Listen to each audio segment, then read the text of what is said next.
Ah,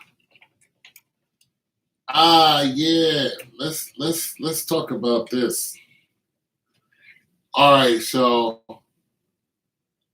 hope everybody can hear me. I just looked at the Grafton Thomas story into, during the holidays, the Jews were having Hanukkah, is their celebration of, you know, not Christmas because they don't believe in Christ. They don't believe in Yeshua, Jesus the Christ. So it's not Christmas, but it's whatever they settle. Uh, you know, Minch and the candles. So they're Jewish. They're not Jews. They're Jewish. But so Grafton Thomas goes into their setting, and there's 5 of them in there or more, and he whips out the knife, and he stabs them. Here's the thing. They look at Grafton Thomas' mental history, and he doesn't have it. They said he has a history of mental of his family said he has some type of mental issues, but he has no arrest records. He doesn't even have misdemeanors. There's nothing. And a man can drive. He drove away, and it made me wonder, why did Grafton Thomas go and stab, attempted murder? That's what this is. He has 5 counts of attempted murder. Why did he go in and try to kill those people? It made me think about it. And I was just like, why are there so many anti-Semitic murders and attempted murders and people going off on the Jewish people? All right, so let's backtrack a little bit. We can backtrack all the way to 2,000 years ago and all that other stuff. We can go back to days of Hitler. We can just look at the Jewish people's history and them being kicked out of, 109 countries or whatever, and, them controlling the banking system. Just their, hatred for Jesus the Christ. And that alone causes a holy war. Just that alone makes people just, have angst and hate for you. And then, of course, there's the whole, who are the Jews, not the Jewish, because actually the Jewish people came out of Russia. So they're Russian Ascasians. They're not people who came out of Jerusalem, but nonetheless, we send $40 billion to freaking Jerusalem for the Jewish.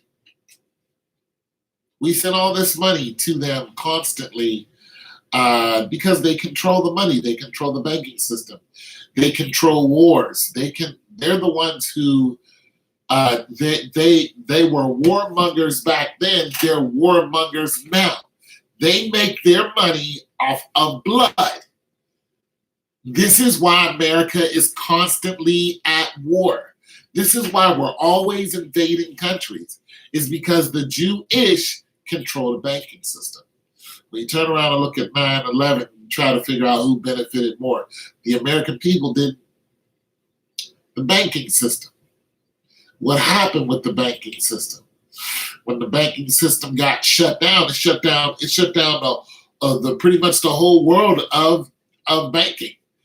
And then they had all these payouts that went to them through AIG and all this other stuff. But nonetheless, all controlled by the Jewish. The music industry.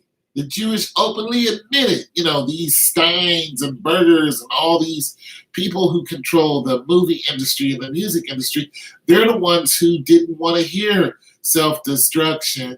You had it for self. No, they came in. And the people who own Sony and Fox and all this, these people are Jewish people. Jewish people. They're the ones who control the narrative and the music you listen to. So when you're crying about Juice World dying early, guess what? They pitched this music that's terrible for us to listen to. They shut down every positive music out there for Black people. They completely destroyed it, and now our women are running around naked, and now there's the marriage is sinking, and now there's babies are dying in the street. Women are leaving it, walking away from their children in the street because they don't have no man. They're just having sex. They're pitching this whole have free love, have free sex. You're doing that. You have a baby. Now you have to take care of that baby. You can't afford to take care of that baby. Why? Because you're doing it on your own. It was never meant to be that way. And I don't give a damn about independent women. I don't want to hear a goddamn independent woman song. I never listened to that garbage because you're the same people who turn around and complain that you're by yourself. After the song is over, you realize that Beyonce is married. She's married. She isn't talking about being without her husband. She's married. All these women out here talking about strong, independent women is bullcrap. Because when you reach a certain age, you wish you had a man.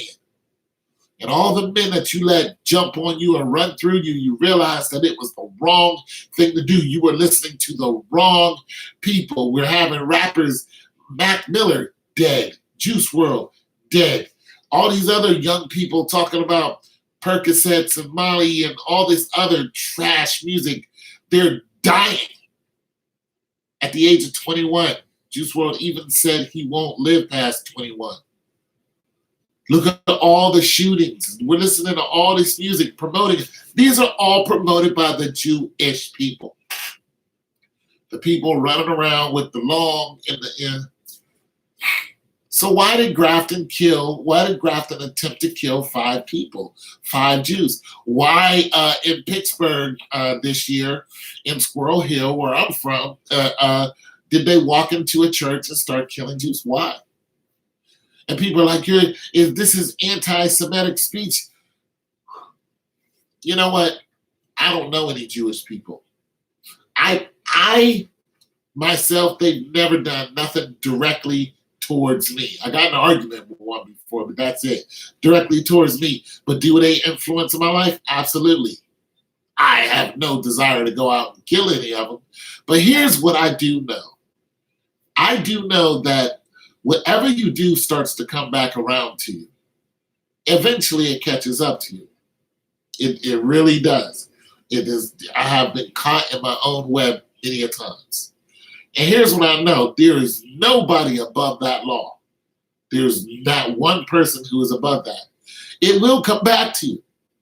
Now, you're seeing pretty much an open market on Jews, and then they're running around like we didn't do anything. Yes, you did. Yeah, you did. You're living off the benefits of the blood of other people.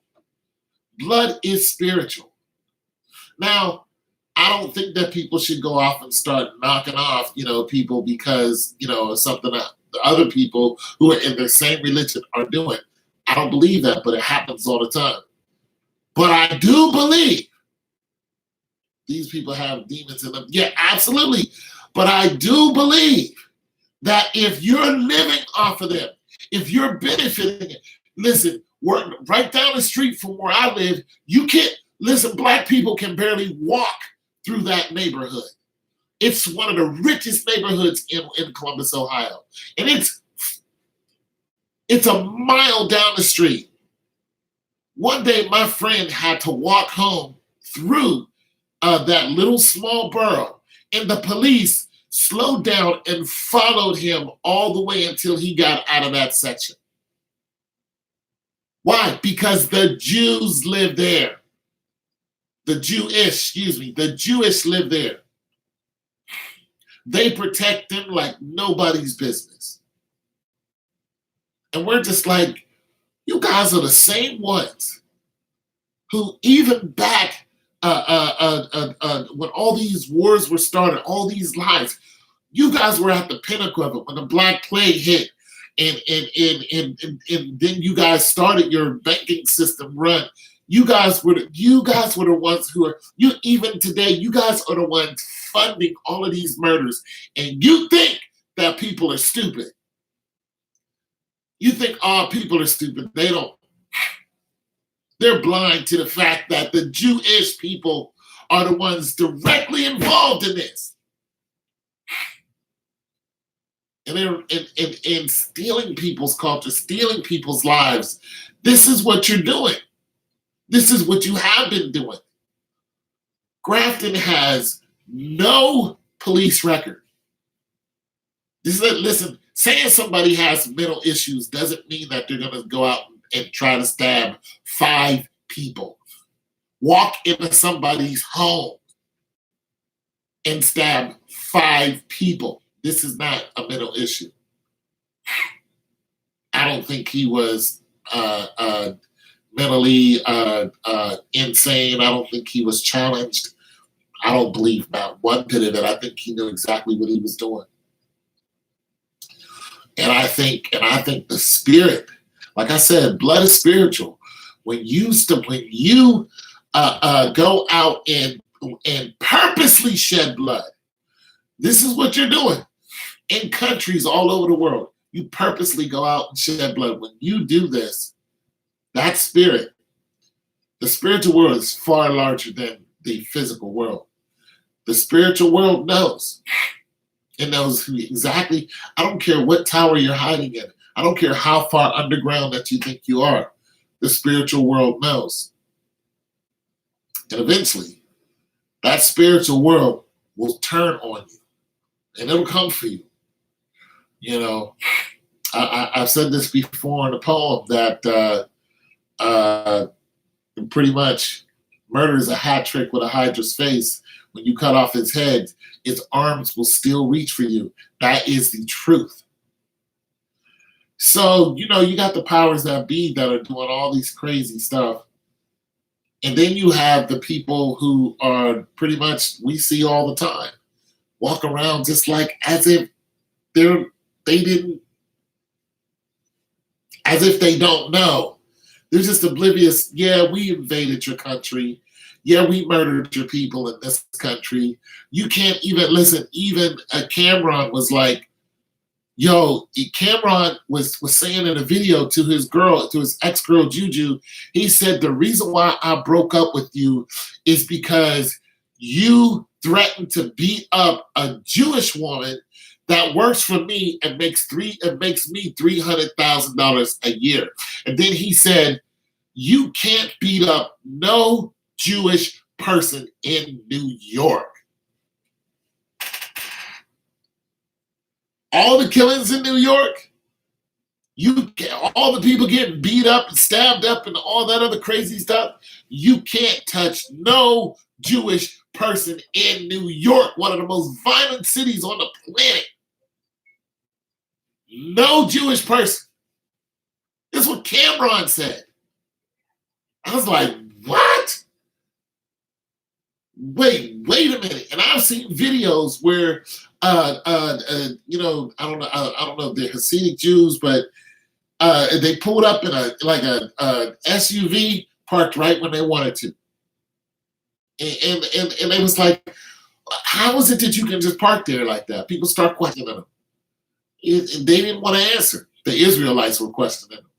How is it you can just do what you want? You can just, and the police won't touch you. And then one time I saw where a black cop was given a ticket to these Jews who had a van, and they parked in it where they wasn't supposed to, and they came out and start harassing the black cop and was telling the cop, get off from around here before you lose your job.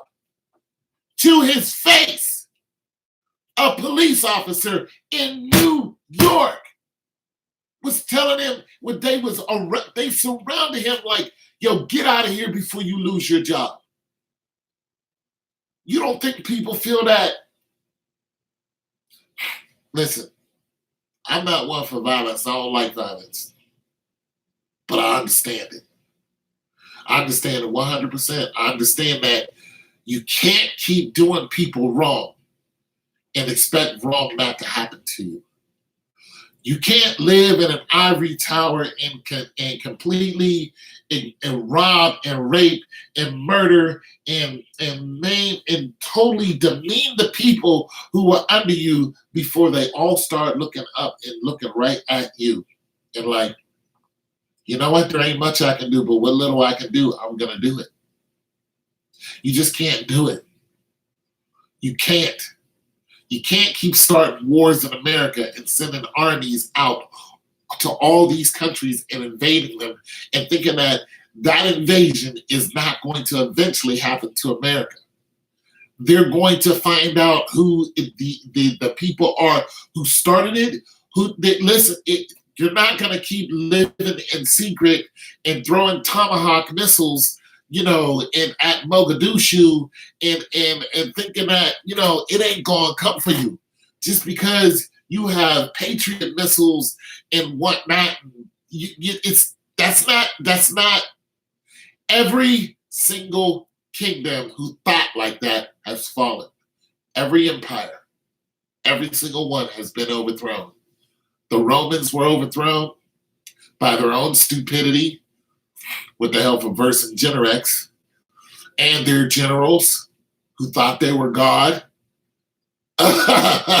Germanic tribes invading them.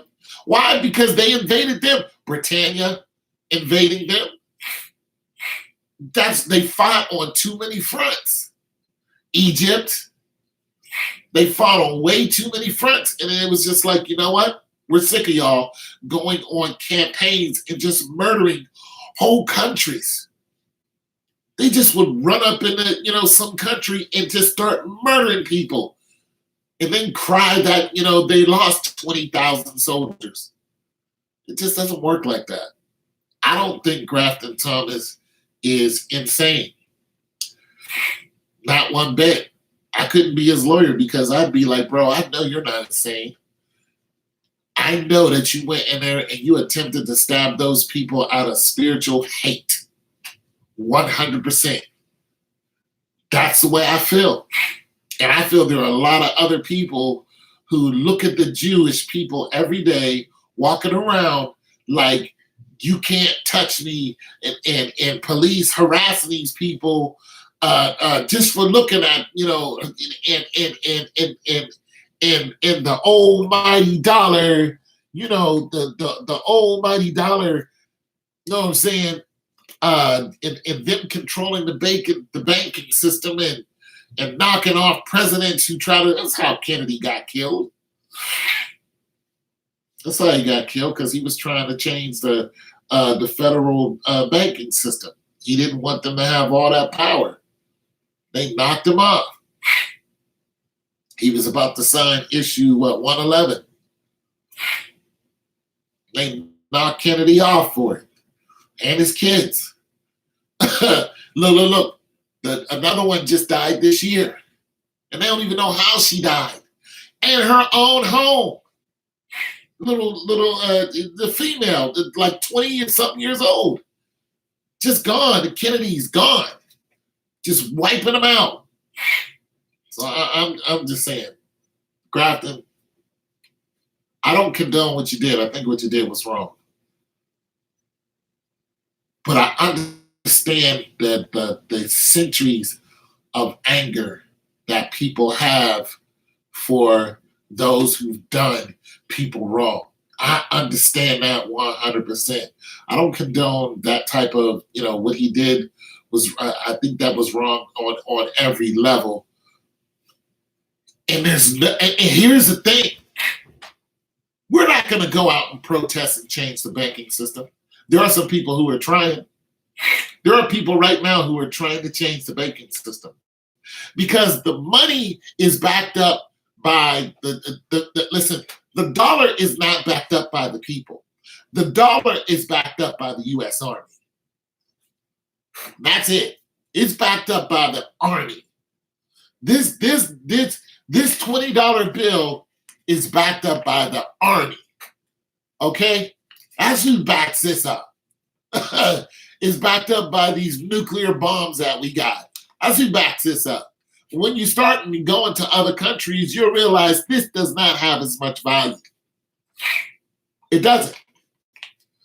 This $20 does not have the same value in other countries as it does here. As a matter of fact, when you start looking at the Dow Jones, you'll find out that the dollar is not even worth as much as a euro. Now, let me explain something to you. When I lived in Germany, we would watch the mark rate because that's what they use. They use mark.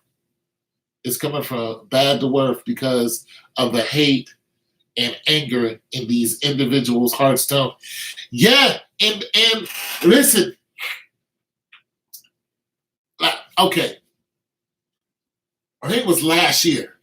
I was in Kroger's. Like I said, there's a township right next to where I live, and we shop at the same Kroger's. Now, there's another Kroger's pretty much in their township. It's called Bexley. And that Kroger's, oh my, I don't even go to that Kroger's. I mean, that Kroger's is just something else. It's just something else. It really is. It's like, it's just, you're not going to find any ratchetness.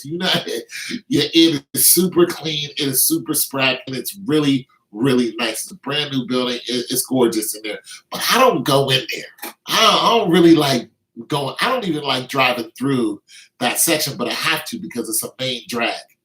You know what I'm saying? I have to go through there sometime, but I don't really like it because I know the police watch us unnecessarily. But nonetheless, they come and they shop in the Kroger's that where I live at, and I saw one, and I started asking him about the Bible, reading the Bible, and and I was start asking him about his beliefs. And it's right in the middle of Kroger's, and he started explaining it.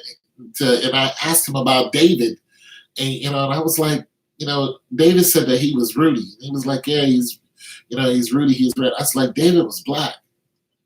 He was like, well, no, he just said that he is Rudy in color. And I was like, well, asking what color was Christ, and they don't believe in Christ and all this, and they only read like the Torah, so they only read like you have different sections of the Bible that different religions read. The Muslims, they don't read the whole Bible. They don't believe in Christ either. You know what I'm saying? So, I was just asking him, and then I just got tired, and I just told him, I said, the Jews, the real Jews, are black people. They came out of Mesopotamia. They crossed into Africa. They're not even Africans. They came out of Mesopotamia, which is in where? It's in Asia. The real Jews are Asians. Jerusalem sits in Asia.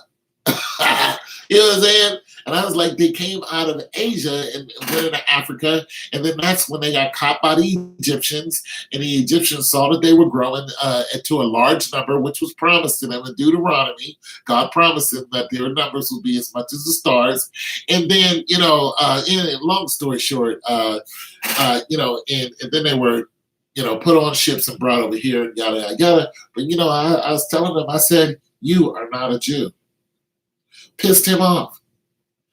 What do you mean? You can't just walk up to people and tell, one, I didn't just walk up to you. We had a conversation. I explained, you're not a Jew. So he's a little guy too. He walks away, mad as hell. And I went on about my day, and he approached me again and was yelling at me, blah, blah, blah. They got, going off on me. And this little dude, I could have smacked him silly, but I know the deal. You hit one of these people, you're going to jail for a long time. I know the deal. They are well protected. But there's an anger that is built up because of the lie. Now, they've been lying for a very, very, very long time. And it's all financial. But see, I'm 52, and I say my age a lot because a lot of my angst and a lot of my disappointment, a lot of my hurt comes because of what I lived through. So, and I talk about socioeconomics, and I talk about gentrification and things like that because I lived through a lot of, just like some of you have, and are still living through it. But there was a lot of change happened when I was growing up, and you can look in the hoods and see how the hoods pretty much were decimated, and how there was very little hope. Very little hope in some of these hoods, some of these projects. Look at Cabrini Green. If you've never seen Cabrini Green, oh my God, just look at videos of it. Just look at it. I'm not from Cabrini Green. There's also a huge project in Philly. I mean, look at Pink House projects in New York. You know what I'm saying? I came from a small version of that in Braddock, Pittsburgh. It's very, very, very real. It's very daunting. You know, dead-end streets, you know what I'm saying? Not much lighting. You know, you're seeing babies in garbage cans and all this. And you wonder, like, why can't we get money? Why can't we come out of the situation? I ain't saying all black people are poor, because it's not true. I'm saying that our narrative from birth is controlled. And a lot of it is controlled by the Jewish people. And for somebody to come along and say it's not, I'll be like, you need to look at your facts. You need to look at rap music. And when rap music started, when it came over here through African Bambaataa, Iata, ya yo, yo, Iata, and all the positive music that they bring over here, all those beats and stuff, and you know, Curtis Blow, all those people were talking positive. They were talking positive. And then all of a sudden in the 90s, it took an abrupt switch. And I hated music after that. I hated rap music after that. I hated rap. I still love hip hop, but I hated rap music after that. Because the Jews admittedly took our music and destroyed our culture, and they paid people like NWA to come out with F the Police and all this other stuff. I ain't got no love for the police, you know, not as a whole, but, you know, individually, you know, they're different. But as an organization, I do not like the police organization. I think it needs to be reformed, but I think we need police. But the way it is now, nah.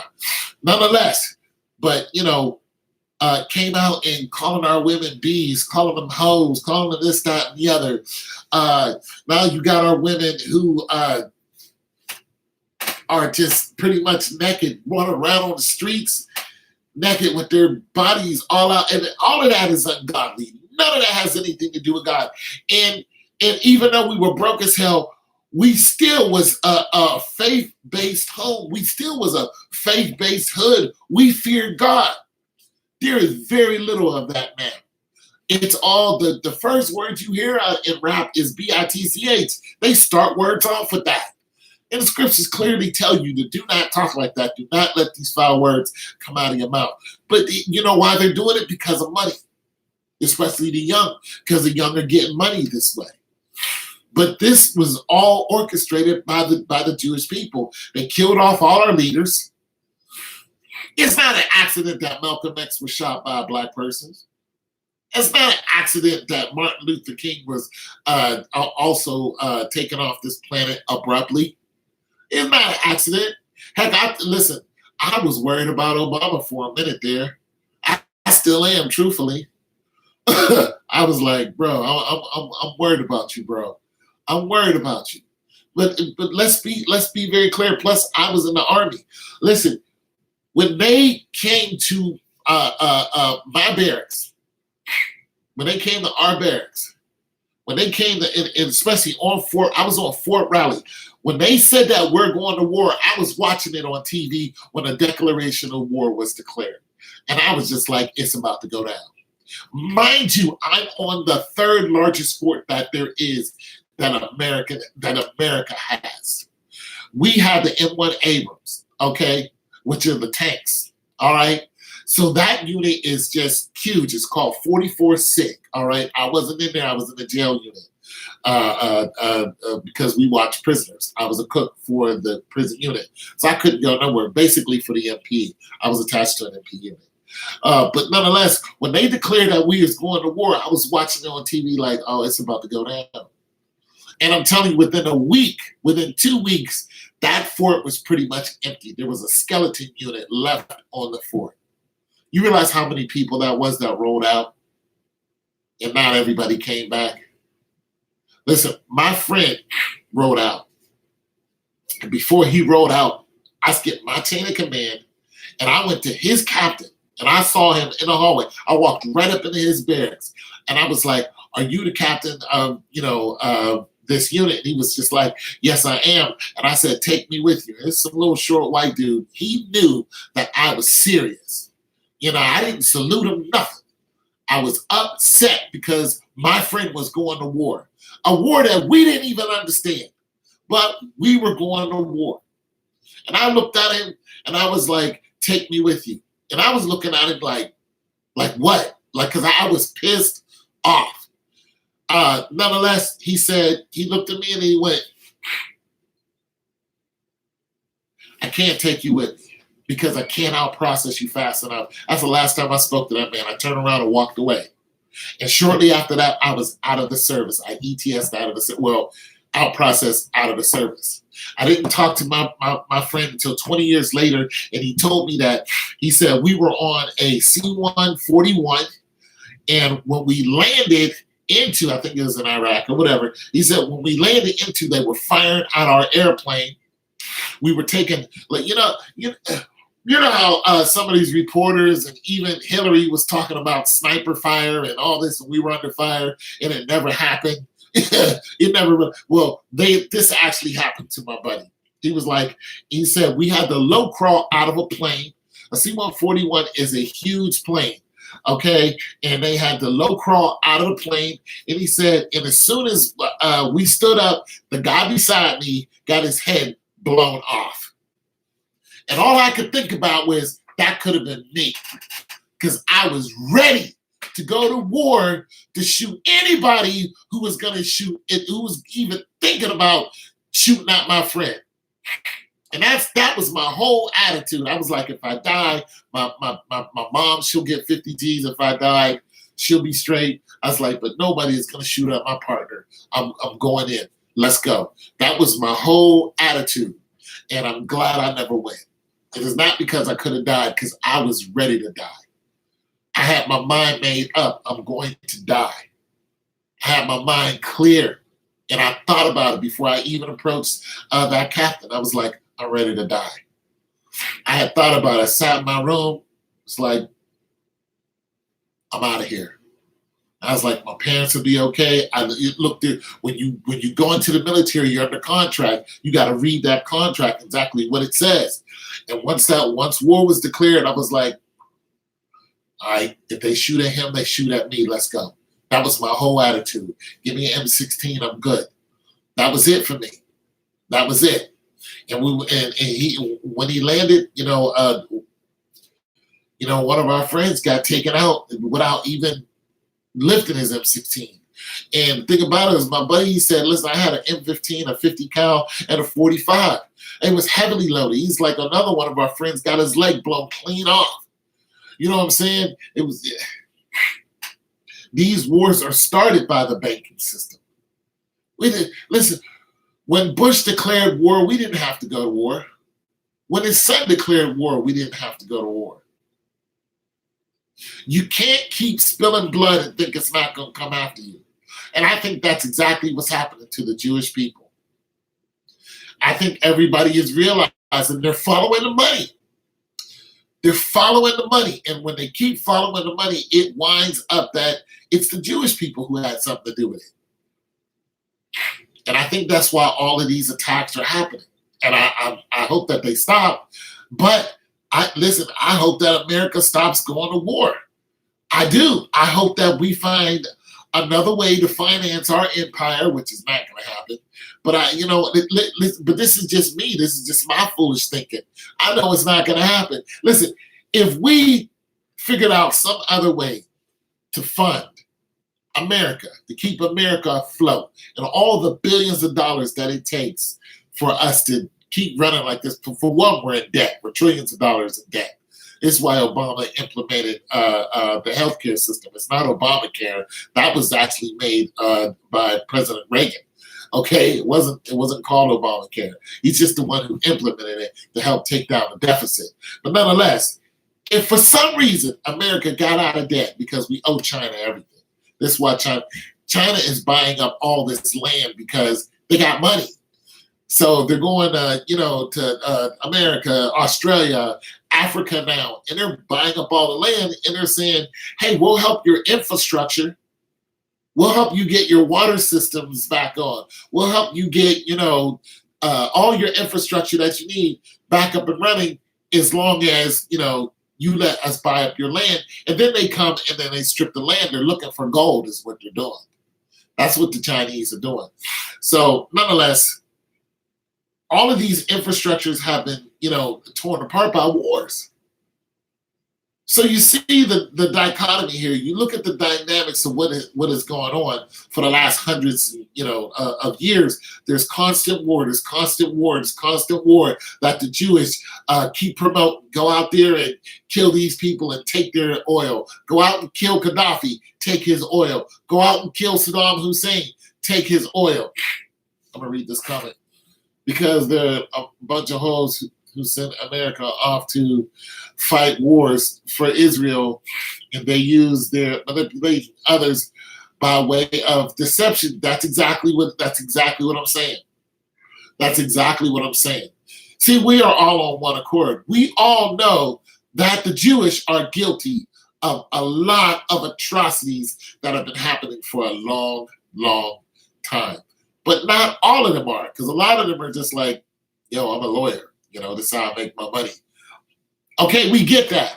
You're not directly involved, but you're fully aware. You're aware of what's going on. You're aware of how protected you are. You're aware of how protected your children are. You're aware of that. You know the deal. You know what I'm saying? You guys have very, very, very, very strong family ties. Why? Because you can mark your family all the way back to the Holocaust. Not all the Jews died in the Holocaust. So you can mark your family past that. You can mark them all the way back to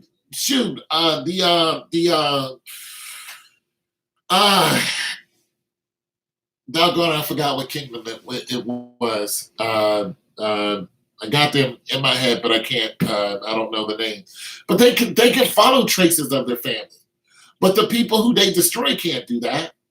They can't do that. Listen, Hitler didn't like the Jewish people for good reason. There are a lot of people who didn't like the Jewish people because they don't like their practices. They don't like their hatred for the Bible. They don't like the fact that they'll loan you money and charge you interest, which clearly in the Bible it says not to do that. It says don't charge somebody interest. They don't like their blatant disrespect of the Bible. And when you have, I ain't saying Hitler was right. I'm saying Hitler was very, very wrong. But once again, his hatred did not come from just some Jewish guy he met and didn't like, and all of a sudden he wiped out 70 million Jews. It just doesn't happen like that. It really just doesn't. Not to mention Hitler wiped out a lot of other people. But he didn't do that to black people. Actually, black people were fighting for him in his army. But so you guys see what I'm saying? There's a lot of things that the Jewish have done and are still doing. Still doing in your community. In your radio station. Every time you guys listen to the radio station and you start hearing people cursing and the B word coming out, the F word coming out, talking about, slaughtering babies and all this other crazy stuff this rap music is putting out on the airwave, guess who's behind it? The Jewish people, the Russian Ascasians, and they know they're behind it. You're not going to hear them listening to music like that.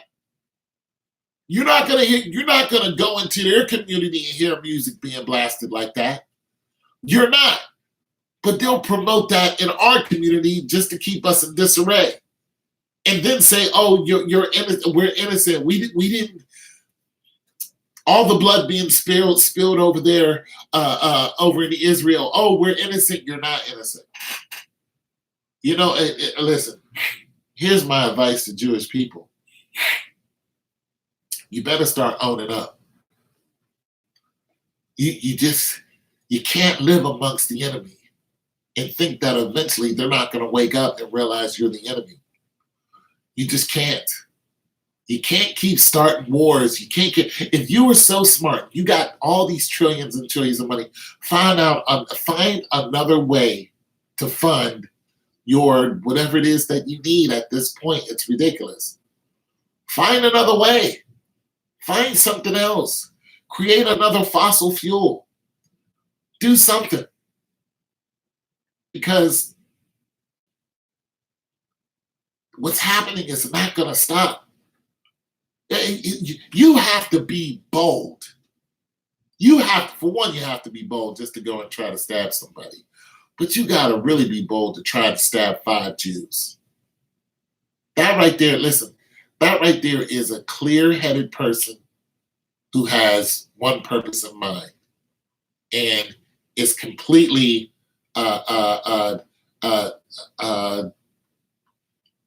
has no care for the consequences, but are completely aware of the consequences.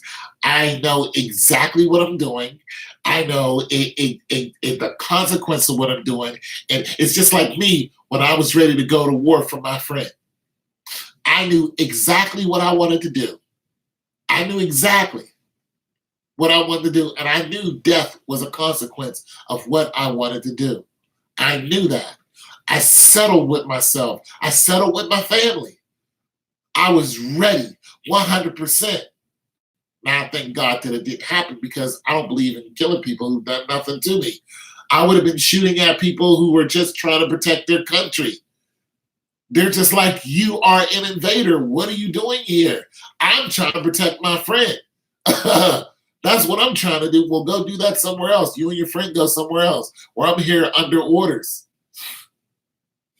I'm a soldier in the army. You know what I'm saying? What am I supposed to do? And there you have it. You shoot at him, you shoot at me, I shoot at you. We're all dead, and the Jews keep living high and mighty. That's really what's happening. And all this, soldiering stuff and glory in it. Now, there's no glory in that. There's no glory in getting your head blown off. There's no glory in that. What up? Thanks. Thank you very much. There's no glory in getting your head shot off and all this, the few, the proud, and all this. Nah. I have a stepbrother who's a Marine. You know what I'm saying? Nah. Listen, I got a stepbrother who's a Marine. I got one of my other brothers, he's U.S. Army. My sister's U.S. Army. My nephew is in the Army right now. My dad, U.S. Army. All right, let's get it right. I'm not somebody who just decided to join just out of nowhere and yada, yada, yada. We got deep roots in the Army, okay? Let's get that straight. So I'm just saying, there's a reason why the Jews are being attacked, and it's not going to stop. And if I was a high-powered, meaning if I was, see, the Jewish, they have a hierarchy. You can't really go to black people and figure out who speaks for us. There was no one person who speaks for us. Jesse Jackson doesn't speak for us. Al Sharpton doesn't speak for us. Obama doesn't speak for us, but he would be close. But he doesn't speak for us because Obama was trying to push the gay narrative. And, he was trying to go into other countries and push the whole gay narrative. And that's when you lost me, bro. You're not speaking for me if you're trying to say, it's okay to do this because the Bible clearly says that's an abomination. Nah. But I don't believe he was doing that on his own.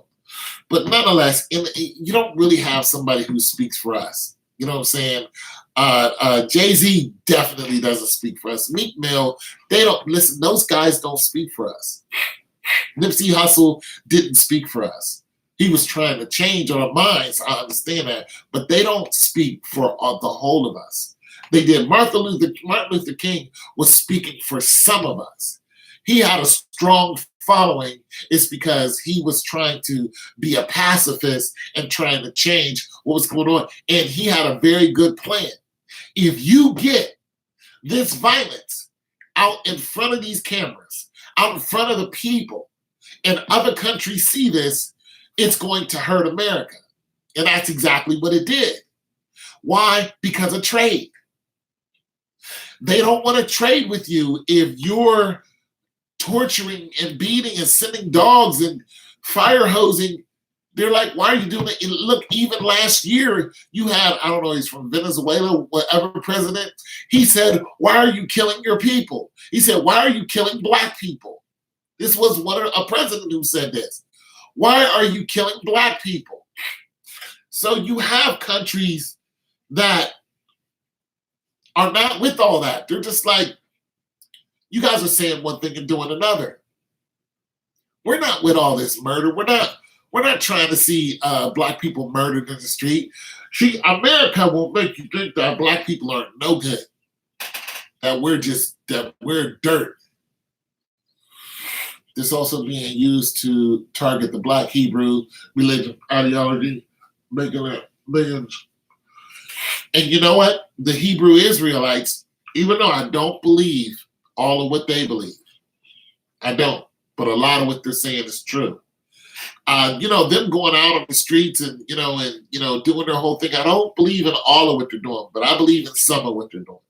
And a lot of what they're saying is true. When you start looking at, I like listening to them when it comes to the lineage, when it comes to the bloodlines, when you start looking at the bloodlines. But when they're making people kiss their feet and all that, I'm not with none of that. If God says that's going to happen, okay, I'll just wait till it happens. I don't need any white people kissing my feet. I don't need you bowing to me. I don't want no part of that right there. Nonetheless, but when it comes to bloodline, they are very, very intelligent when it comes to that. They follow the scriptures, and then they whip out other holy books and a lot of historical books, a lot of medical books to back up what they're saying. So I really like that, because it's not just saying, all you white people are bad. It's saying, this is what happened in history.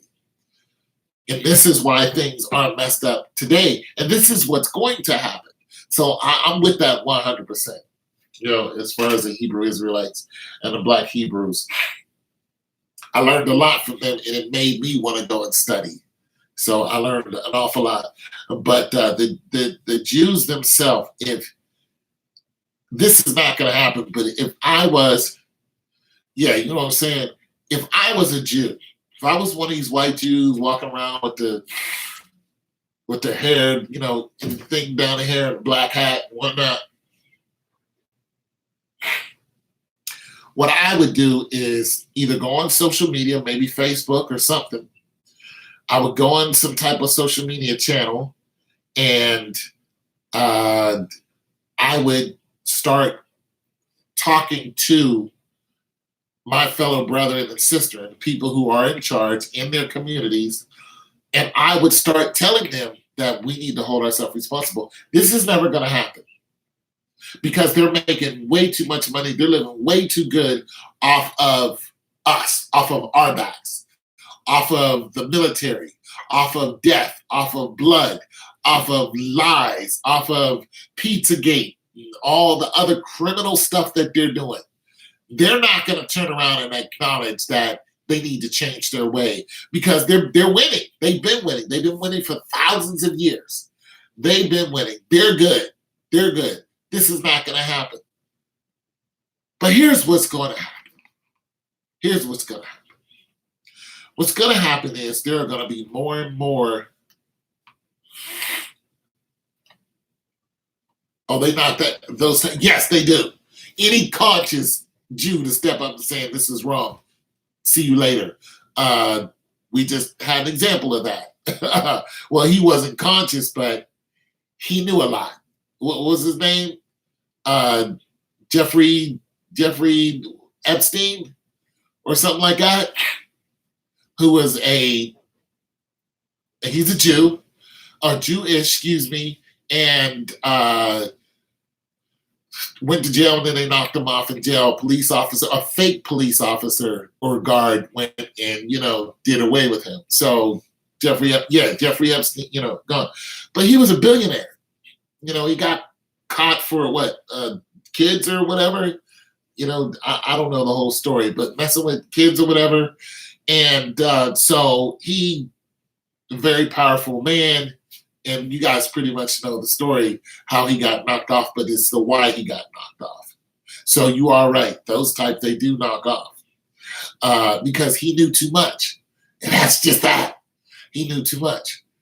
But nonetheless, here's Listen, if somebody like that can get touched, okay, if somebody that high up can get touched, all right, then there's really no hope for a lot of, people. If you start talking, if you're in that sect and you know where, F Island is, where they go and screw kids and all that and do all their dirt. Possible Israel Mossad. You know what? That is okay. I understand the fight between I understand some of it. I know it's a holy war between Israel and the pretty much the Russians. Is what it is because they're Russian as Causians, but the Jew and the Jews. Okay, for one, if we step back and look at that, recently Jerusalem, because this is all over the holy city. There has been wars over the holy city ever since Christ landed there. There's been wars over the holy city. There's been wars over Christ. Heck, we know Christ does not look like a blonde-haired, blue-eyed person. We know this. Okay? You go into every country, Christ looks like the people in that country. But you look at what the word says, you have hair of wool and skin of bronze. That's not blonde hair, blue eyes. We know there was a whitewashing of information when it came to Christ because they didn't want you to believe that God was what? Black. They didn't want you to believe that. They wanted you to believe that, God was white. Okay, and this didn't come from white supremacy. White supremacy didn't start until, hundreds of years. Yeah, he would look like me, or skin would probably be a little lighter than mine. He would look like somebody who came out of Ethiopia. That's what he would look like. Nonetheless, he doesn't look like a white man. He doesn't look like Caesar the Borgia, that's who the so-called Jesus everybody worships. That's Caesar the Borgia. He was the son of the Pope, the second Pope. And the Pope, of course, when you start dipping into the papacy and the Crusades, you know that they were all lies. The Crusade was all lies. And they sent people to Jerusalem, to the holy city. King Richard the Lionheart, sent it to the holy city with the Crusades to pretty much take over the holy city. And because they believe that they slaughtered all those people because they believed that the Muslims who were living there at that time were heretics. Hold on, it gets better. Before that, the Muslims didn't even live in Jerusalem. The Muslims didn't live in Jerusalem. The actual Jerusalem was split up into two halves.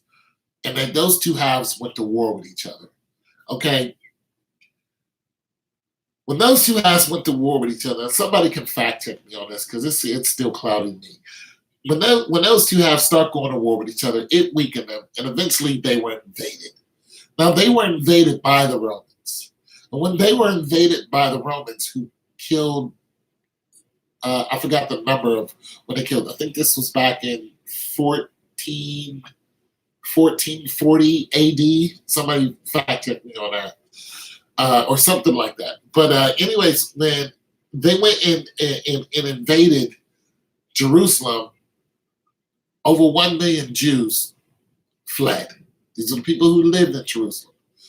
Over 1 million of them fled. Now, there's a lot back then. So there wasn't 8 billion people like there is now. Okay, so over 1 million Jews fled. They fled because of the atrocities that were happening to them. The killing and raping and all this stuff. Listen, the Roman soldiers were actually eating people. Okay, so get that in your head. Nonetheless, so they left out of Jerusalem. The Romans took over Jerusalem. And then, of course, you have the people who came out of Kedar and stuff like that. This is where Muhammad is from.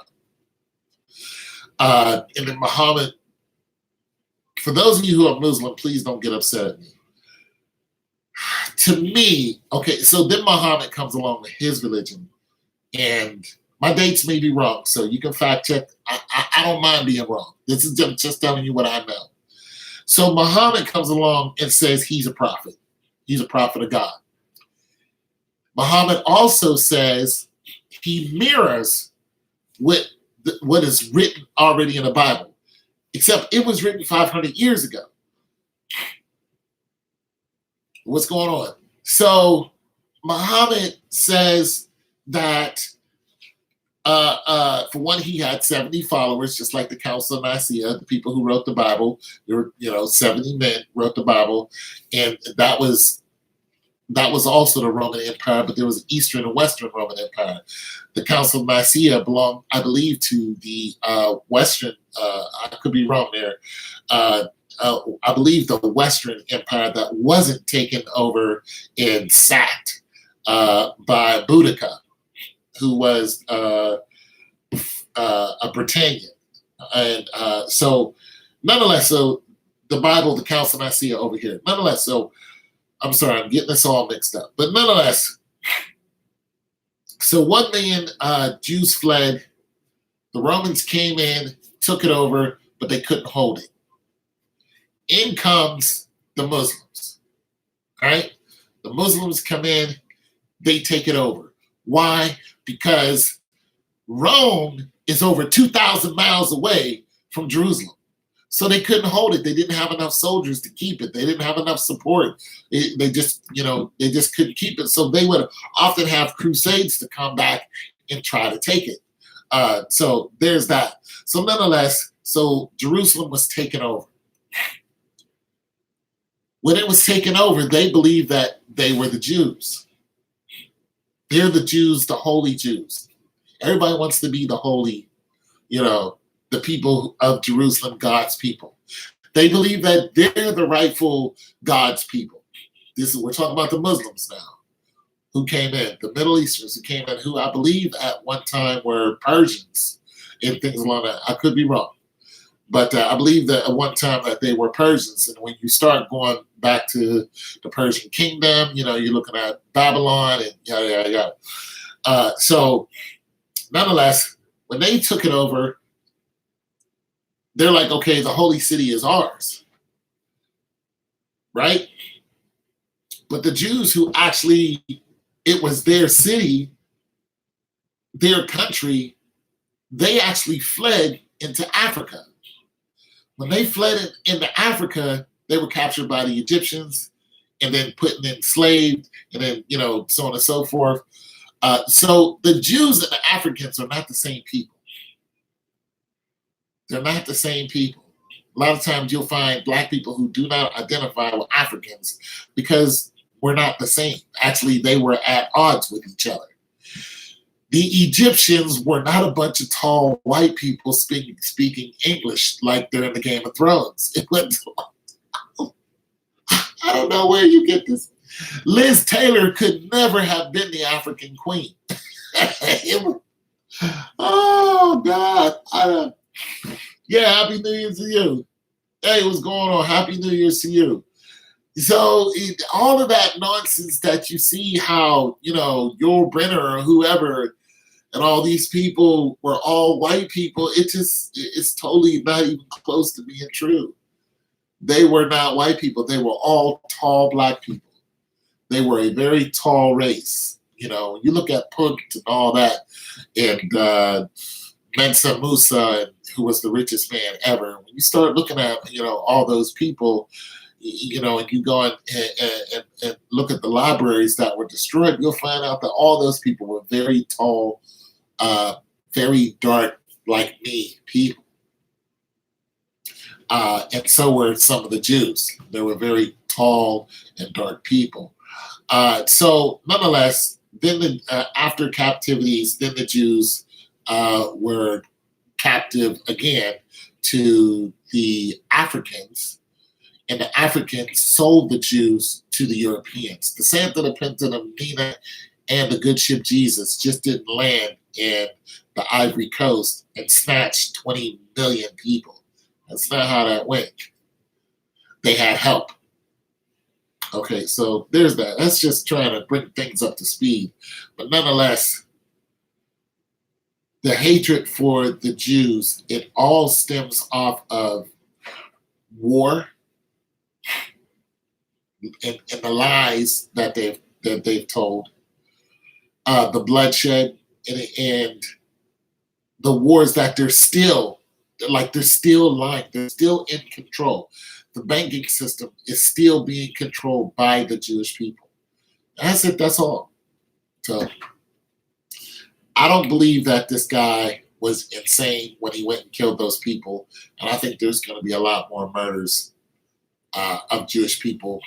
And I don't think not one of those people who go and try to kill Jewish people are insane.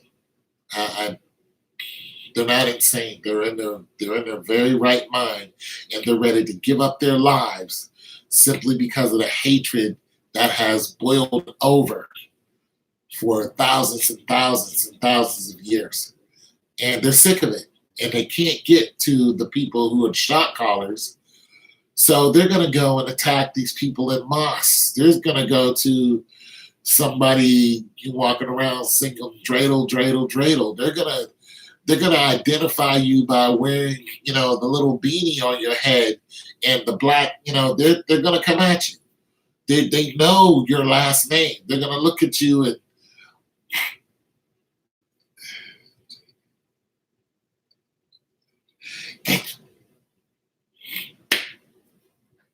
anyone. And that's their thinking. They're gonna look at listen, trace your history. Trace your bloodline and find out where it stops. Now, I'm not telling you to use Ancestry.com. I'm telling you to sit there and think, how far back can you think of your bloodline? You can go to you, your parents, your grandparents. I don't know my grandparents. I didn't know them. I only saw my grandmother once. That was it. Once. She was dying. She couldn't even speak to me. That was it. It's the last time I saw her. I was 18. Crying my eyes out because she couldn't speak. She was struggling to talk to me and she couldn't.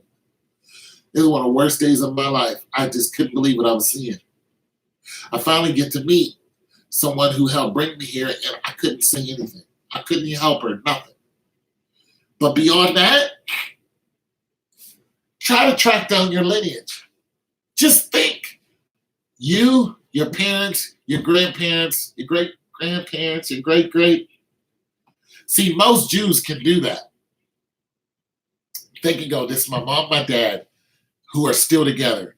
This is my grandparents on both sides. And if they're living, they're still together. Here are here's my great-grandparents, who when they married, they stayed together. Here's my great-great-parents. When they married, they stayed together. Here's my great-great-great-great-great. The Jews can do that. They can do that. They can follow their lineage. They can just keep going. All the way back to Auschwitz. And before Auschwitz. They can do that. They can follow their lineage. They can follow their whole family tree. I can't do that. I have no idea what language I spoke or my great-great-great-grandparents spoke before they came over here. So if you look at 400 years, 500 years of slavery, that's only 6 generations. Maybe 7. And 7 generations. Just think, 3 generations. Heck, some of us 4 generations are alive. You have a great-grandparent, a grandparent, a mom, and a daughter who is still alive. So when you're just looking at 3 more generations removed from that, just think. It can't be past 10. For some people, well, no, not if the great grandmother is living to be 110. I'm just saying, think about that. Think about your family tree. Track down just in your head while you're sitting here. Think about your family tree. How far can you go back? Probably to your, if you're lucky, your great grandparents. Not that you've met, but that you've known. You have pictures of. You know their story. You know where they came out of. You know, they came from Alabama and migrated up to Chicago because, you know, there was jobs up there, and great granddad did this. 400 years is more than 12 generations for me. Okay, so we'll take 12 generations. We'll take 12 generations. We'll take 12 generations. That's fair. However, do you know the storyline for those 12 generations that created you? Can you follow that storyline? Do you have that information available to you? Because I can't do that. What's my YouTube about? What's going on, young person? How you doing? You read the title. It's about a black man who went and stabbed 4 Jewish people. Yeah. So you don't. Most people that I know. Most people that I know do not have that privilege of knowing what boat brought them to America, because none of us are American. Okay? You're 15, so don't know about all of it. Well, listen and learn.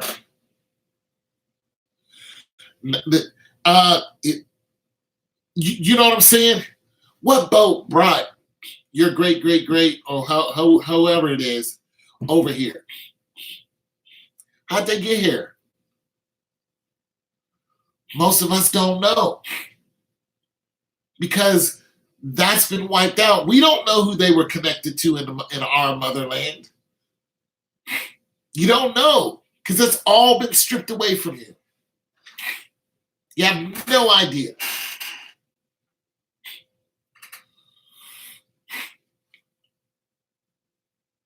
Yeah, he'll catch up. He'll catch up. But I'm saying what this man did was not an accident. And his family's trying to say, yeah, mental issues. I'm just like, listen, there's a lot of us who got mental issues. There's a lot of us. Listen, depression is a mental issue. Okay? It's a mental issue. If you're in a constant state of depression, you have mental issues. Does that mean you go out and try to stab 5 people? You walk into their home and try to stab 5 people? Nah. It means you chill out. Find yourself somebody to hang out with who's positive. You know what I'm saying? Get some good food and, I don't know, watch a movie. But you have the internet. It's on the internet. But I'm just saying. So yeah, he walked in and stabbed 5 people. You walk into someone else's home, and there's 5 people that you stabbed. There were more than 5 people because they stopped him. They tried to stop him. So they jumped on him. So there was a whole bunch of people there.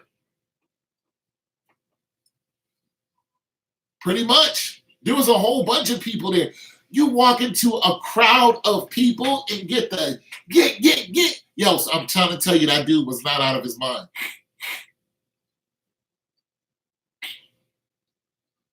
Okay. You visit in Sicily, you're Sicilian.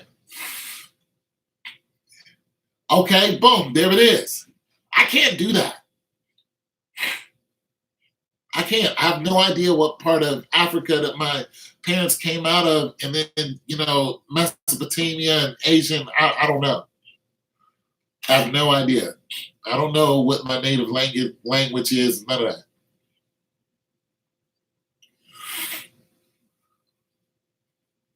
You're from the old country. Sicily. You ever see the movie The Sicilian? Very, very good movie. But I'm saying, this guy was not out of his mind. Not even a little bit. He wasn't. Listen, he did not try to fight the police. They held guns on him, but he didn't try to fight the police. He didn't attack the police. He jumped in a car and was driving away.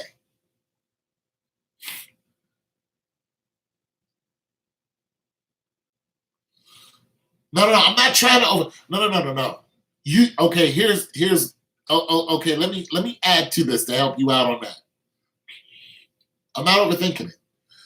I'm analyzing it as in somebody who has mental issues and has extreme mental issues.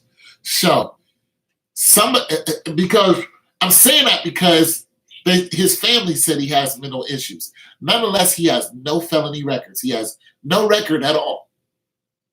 So I'm looking at it like, this is a person who's never been in trouble with the police. This is an older man who had plenty of time to be in trouble. Never in trouble as a kid, as a teenager, as a young adult. Never in trouble. I'm putting the factors together. I'm going, you've never been in trouble with the cops. Okay? You casually walk into somebody's home. You drove there. So you're sane enough to drive. You drove there. You followed all the laws, all the traffic laws. You drove there. You know this is not your home. You grabbed a weapon. I'm just saying this person, he couldn't plead insanity because they're very, very sane. He knew exactly what he was doing is what I'm saying. It's not overthinking it. And I'm looking at all of the cases, all the other cases of people going and killing Jews. I'm not trying to take his case and going, what's up with this guy? I'm looking at all the people who walked into a church or, saw Jews in a certain area where they knew there would be a group of them. He didn't try to stab one. He knew there was going to be a group of them. I'm saying when you start to really break this down and try to ask why a crime was committed, you try to lean towards mental illness, you're going, somebody with mental illness, this is not a mental illness case to me. This person is not going to plead insanity. He didn't attack the police all day. I'm not mad.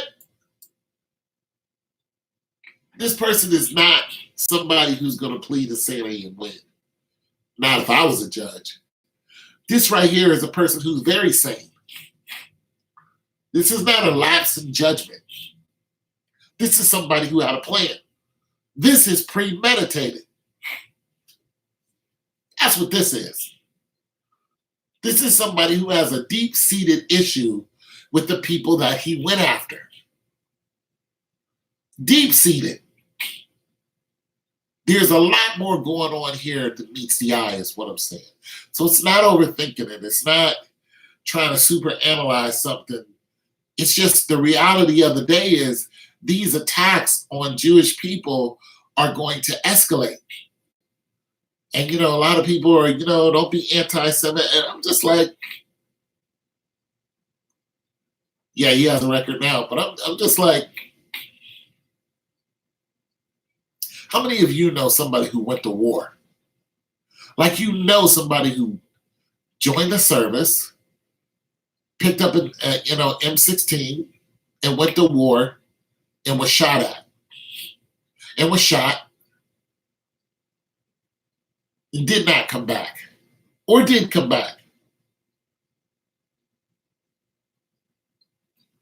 You was in New York after the accident, and my friends agreed tell about how Jews were hated by African. Yeah, listen. I'm gonna tell you right now. I don't have hate for Jews. I don't go around them. I mean, if I was working with a Jewish guy, I wouldn't be looking at him and scoffing at him every day. I wouldn't care unless he said something stupid to me. I'd be like, what up, Stein or Burger or whatever and going about my day because I need my money. Okay, that's how I feel about it. I need my paper. Like, just don't come with me with some nonsense talking about you're a superior race or, your daddy is so on and so forth. And then we gonna have an issue. But other than that, I care less. I just don't have that type of energy to just start hating people because of all the messed up stuff that their lineage has done to mine. I don't have that. I don't got that to do. Okay, just don't come up to me with the rah-rah, because then we got to continue fighting, because that's what's going to happen. I'm going to go in your mouth. Other than that, leave me alone. I don't care what your granddad and your grandmother did, 3 times removed. But yeah, they got issues, because we know that they're the ones who fund the police. We know that they're the ones who fund the military. We know that they're behind a lot of stuff. We know it's them because the police protect them. Your life is not more valuable than mine. Better get out of here with that. Well, that's not true. Oh, okay, I'm cool with Asians. All right. I ain't got no issue with Asians. And I'm gonna tell you something. There are a lot of blacks who don't have issues with Asians. I'm gonna tell you why. For one, Asians have never attacked us openly in war. Not in history that I know of. We don't have problems with Russians. You don't see blacks and Russians fighting. Not unless it's for a turf war, and that's drug related. You don't see us fighting. You can't tell me the last time there was a war between black people and Russia. The Scythians. No, we ain't got no issues with the Scythians. We're good. Now, Asia does. They fought against them. But us, we ain't got no issue with them. You know what I'm saying? So blacks don't hate every successful race.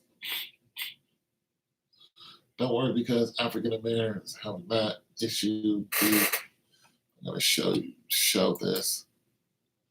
Don't worry, because African Americans have not issued to and anti-Semites like we white Europeans.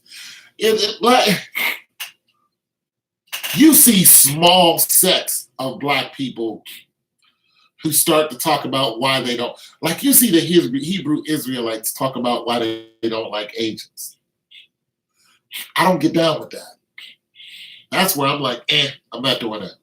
I'm not going to hate a whole race of people for it. I just don't do that. I'm cool with Asians. Now, the Asians that don't like me, here's one thing about the Asians that I like. If they don't like you, they don't mess with you. I don't walk into a group of Asians and think it's about to go down. And they ain't some badasses. They can fight just like I can. I don't walk in a group of them and think it's going down. I walk in a group of black people, I think it's going down. Definitely. I got more fear of my own race than any other race. But I don't walk in a group of Russians and think they're about to, do something to me. The Germans, I have no issues with the Germans. Wie geht's? Was machst du? Good, dear? Good. I have no issues with the Germans. I ain't got no issues with Hispanic people. And I know the majority of them, if they don't like me, they're not going to say something to me. Because I've worked with ones who didn't like me, but they ain't say nothing to me. They ain't like me. They ain't know me, but They got their issue with me, fine. They did what they had to do. I did what I had to do. And we both got money. That's it. So you thinking that all black people, we got this hate for successful people. For one, there are a lot of successful black people.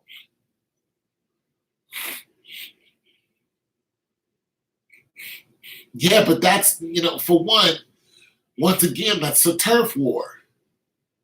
That's not because we have a long history of fighting with them. Heck, the Hispanic people, listen, the Hispanic people didn't even look like that the Hispanic people didn't look like that until until they were invaded by the Europeans. This is where Montezuma's revenge and all that came from.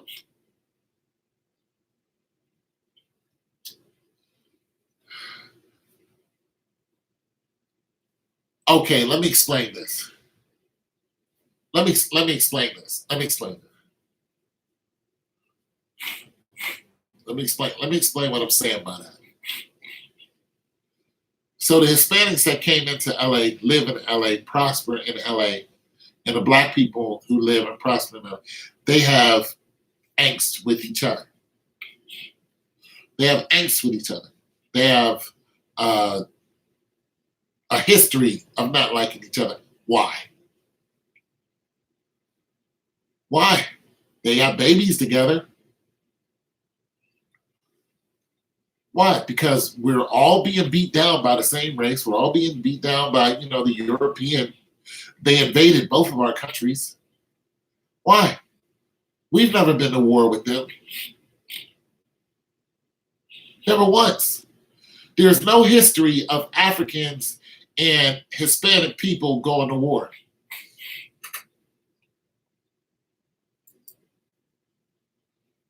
Latino American is racist. Okay. But there's no history of us going to war with them. It's not one that I know of. Now, somebody might look something up, but not even on the same continent. Africans didn't sail a bunch of boats over to, South America.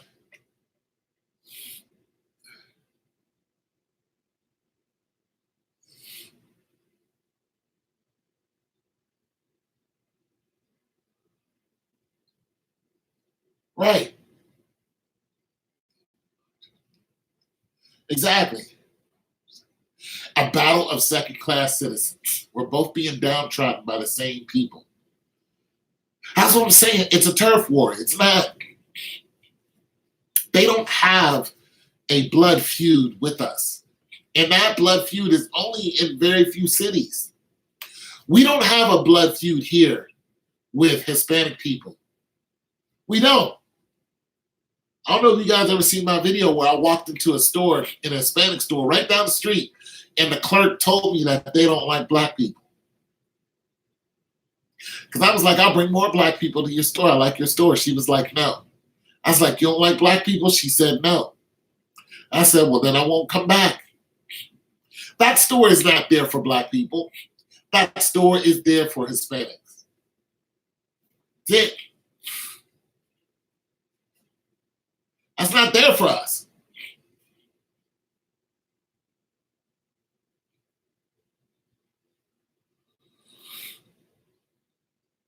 I believe that. That's what I'm saying. We don't have a blood feud with these people. It's a turf war. That's all that's to it. But yet we're intermingling together. We're both going to the welfare office together. We're both getting shot by police together. We're both in the same jails together. We live in the same hood together. We go to the same raggedy grocery stores together. We both got to kill roaches together. We both got to kill rats. You know what I'm saying? It makes no sense.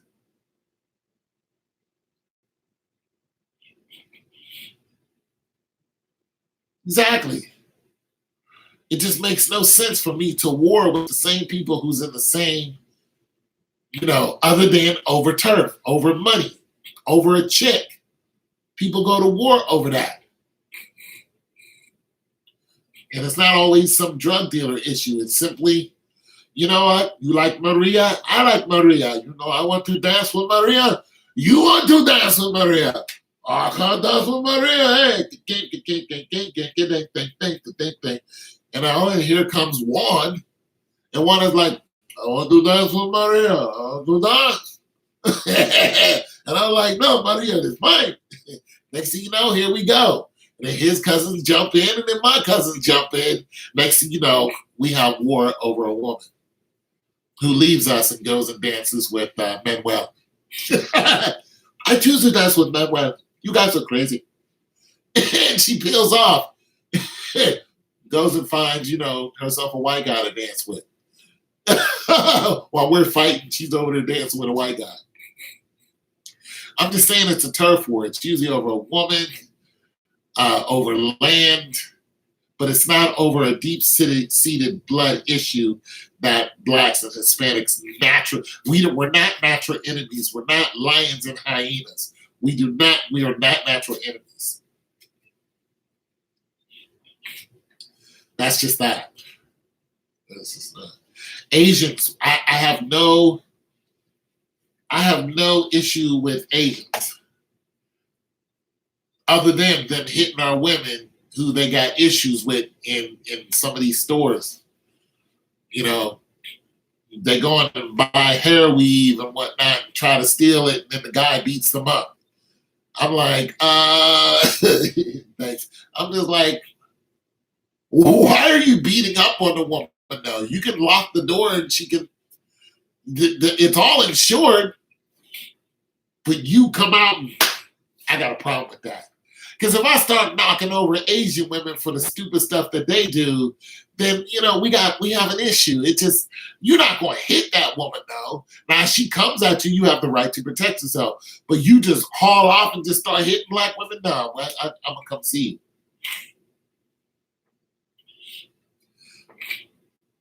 Yeah, but everybody steals.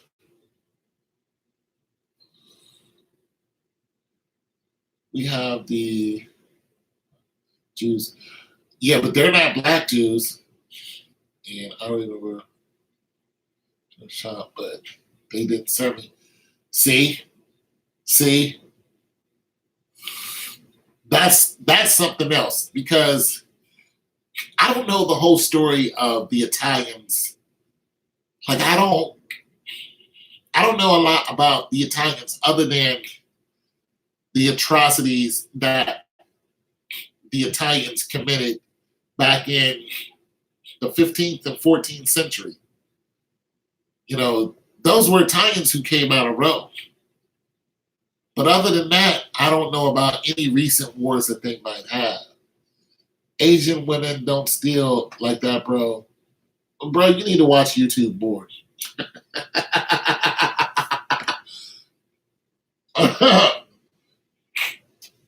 They get busy too. The Orthodox are super racist, even other white Jews. See, that's crazy. Yeah, you need to. Everybody steals. Everybody steals, especially if you go to Asia. They'll rip you off in a minute, and it's the women that you got to look out for. They'll coach you into one of them tea houses. Go to China and walk into one of them tea houses, and they'll believe you. You'll be thinking you're buying some tea for $1, and they'll be like, nah. Every sip was $20. So that cup of tea was, let me see, you took that's $500 American, if you will. Thank you. Yeah, they get you.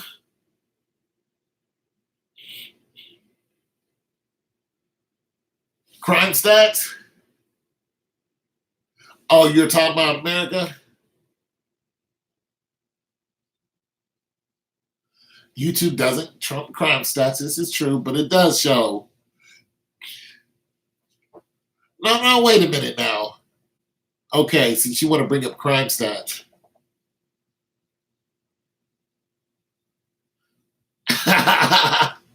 You want to bring up crime stats. What I'm saying is they steal differently. But you're talking about over here in America, look, I don't know the Asian community. I don't know what they take. I don't hang around them. I don't know not one of them. I met one. She was a nice person. But I don't have any deep seated issue with Asians. White people don't steal. They isn't that the very definition of stealing? Isn't that the very definition of stealing? So yeah, I don't. It's not okay. Hold on a second. Yeah, I don't know what Asian people do.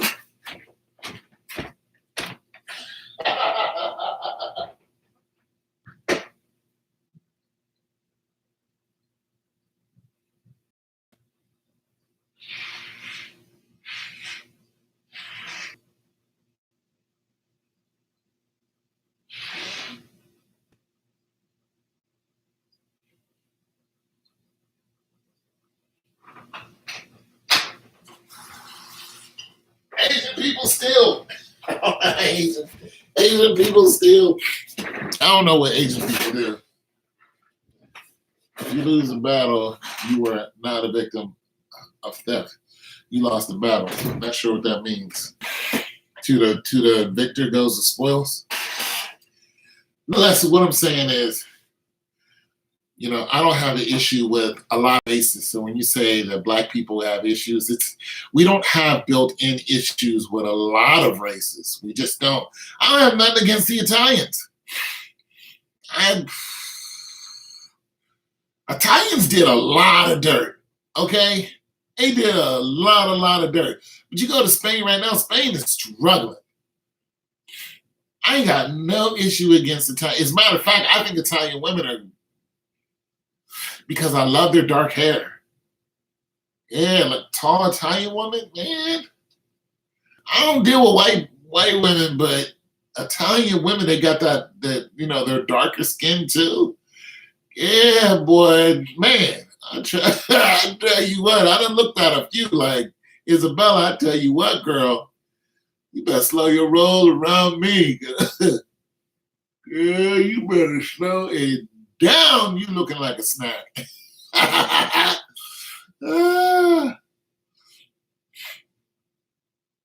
Yeah, they having some issues over there. I've been to Spain before. Yeah, I've been to Spain, France, England, Germany. I'll tell you what, Isabella looking good. Boy, oh boy. So yeah.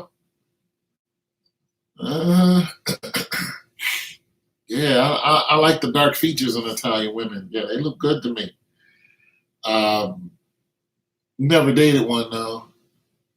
But like I said, there's a lot of races that I don't have issues with. And my brothers, sisters, family, extended family, we don't sit around and talk about how much we hate Asians or how much we hate Germans, Italians. We just don't. It's just not. We have no fear of them. We don't have any recollection of our family getting into the mix with any of them. You may get into some road rage with one of them or something like that, because Asians have a hard time comprehending some of our laws as far as the road. Just like Ethiopians and them, some of them don't drive too well either, but they're not from here. So I get it. Sometimes you mess up. The road is yours in your country. Over here, you have to share it. So it is what it is. But I don't have any deep-seated issue with a lot of them. If you take Jay's Lamborghini by force, they don't call it a battle. They call it strong arm robbery. Absolutely. You need to get out more time. No, actually I don't. Black racism isn't nearly as rare as you make it other. No, no, no, no, no, no, no. Jay, you're exhausting me, Jay. I believe in races, but I believe in every race have value. Yeah, Jay can't take my Lambo. I shoot you. I mean, Jay, Jay, I'm 52. I think I've been out as much as I wanted to be. I want to be, and I don't have a job, so I can go and do what I want when I want. I'm not broke either, so if I want to travel, I can do that. I've been through a few places in this country. I've been to other countries, so I can fairly say that I've been out. And I can say this, that my opinion doesn't cover all. And of course, the times are constantly changing. But I can't say from what I've experienced on a whole, and the people who I know on a whole, that blacks automatically have tension with certain races other than for a particular reason. As a whole, I just can't say that, other than white people. But those are not all white people. Heck, we got kids by white people, with white people. We live among poor white people and average white people. We go to work with them. Not every white person is some type of danger to us. They have more potential to be a danger to us simply because they're white and this is their empire. But they're not always a danger to us. A lot of times where you see blacks getting into it with another race is because of some type of trade or commodity that they have and or we have, and we either walked into their establishment or they came into our establishment and there's some type of misunderstanding. That still doesn't cover the whole race. It just doesn't.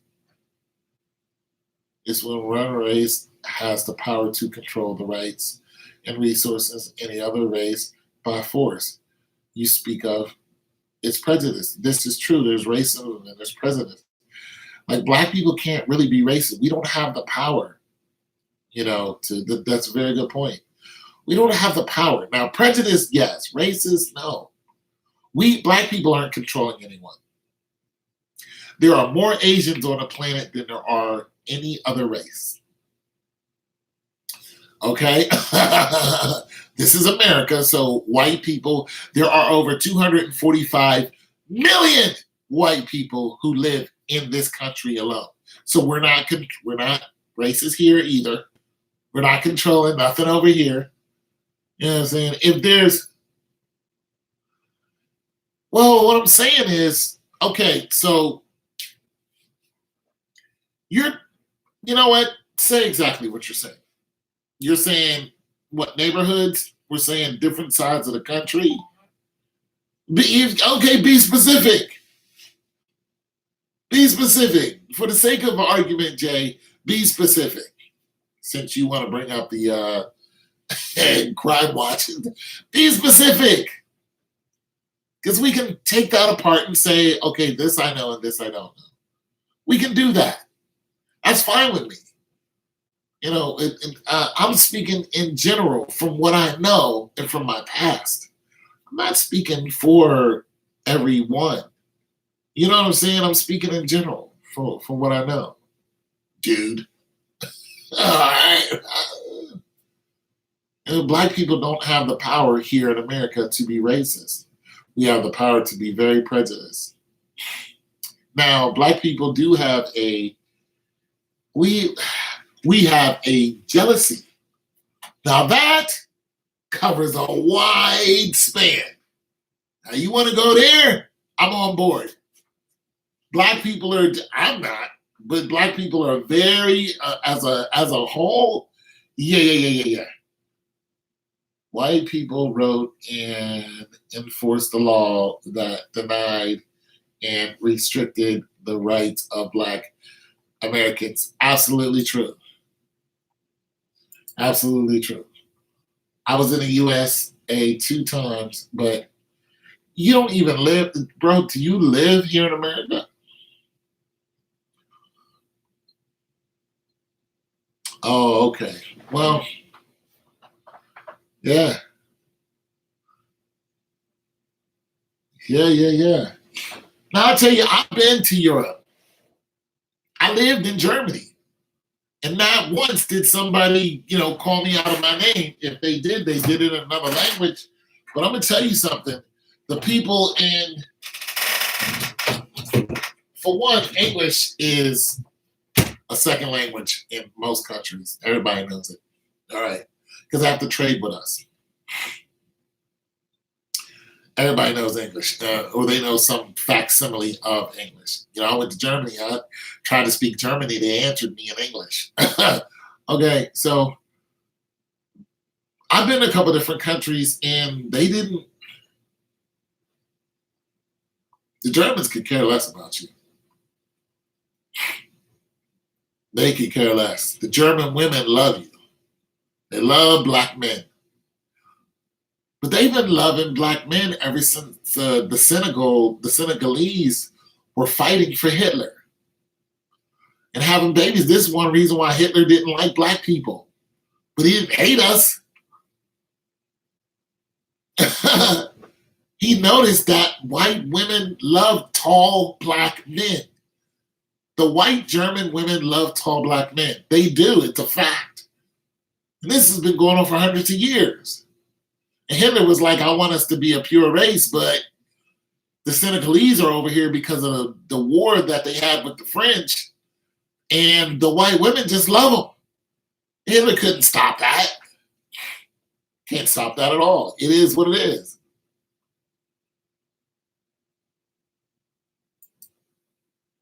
He couldn't stop it. But he was like, you guys can come and fight my war with me. That's exactly what happened. There were colored troops in Hitler's army, just like there are in the American army.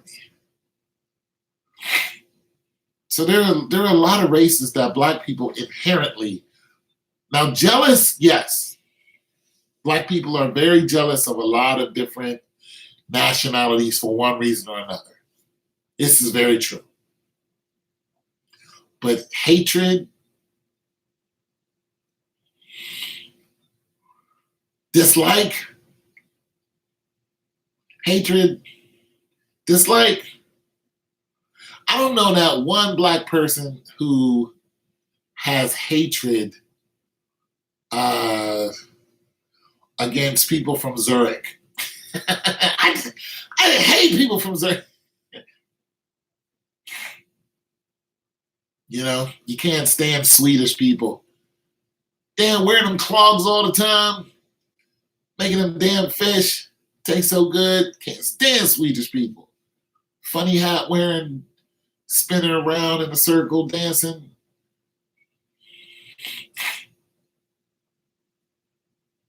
But there are black people who live in Sweden. Yeah, Sweden.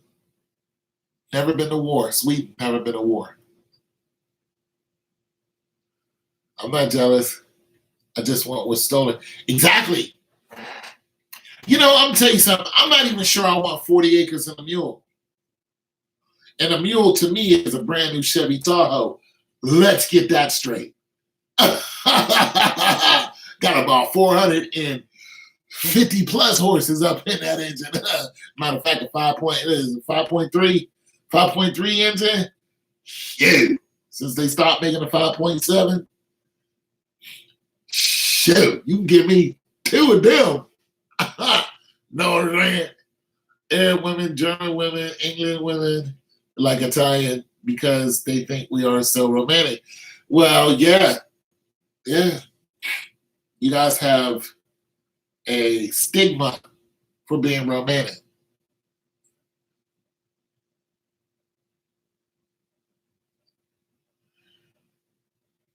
But I don't want reparations. I don't want reparations. I'm not going to be in line talking about give me reparations. I'm going to be in line talking about tell the police to stop following me. when I go to these interviews, interview me and don't look at me and just say no, no, no, no, because it's happened to me. Don't fire me because Laura told a lie on me. That's my reparations.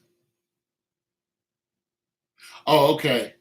Yeah, but that's my reparations. If you're going to hire me, don't fire me for some stupid reason. Say I'm sleeping on a job and I'm not. You know what I'm saying? Just harassing me on the job and telling me I'm going to get fired every time I come in. These things have happened to me. Let me do my job, get my money, and go home. Because I'm not interested in you or Laura. I'm interested in getting paper. I'm interested in driving a new Chevy. You know what I'm saying? Living in a place that isn't roach and rat infested. Being able to go to the grocery store whenever. You know what I'm saying? Wanting to travel when it takes money to do that. It takes money. Tired of being broke and pissed. It takes money to do that. That's my reparations. You ain't got to hand me nothing. I'm college degree educated. I did mine.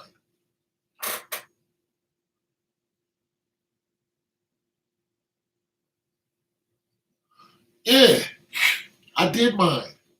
I take a nice little house and some, about 10 acres. I'm good. Nice little flat, little 2-car garage. I'm good. One for my old truck and one for my new truck. I'm good, homie. Give me a little German Shepherd and we straight. Just leave me alone. Stop following me everywhere I go. Stop looking at me like I'm about to attack you. Stop asking me stupid questions. Damn cops tell the cops stop beating up on me and my family.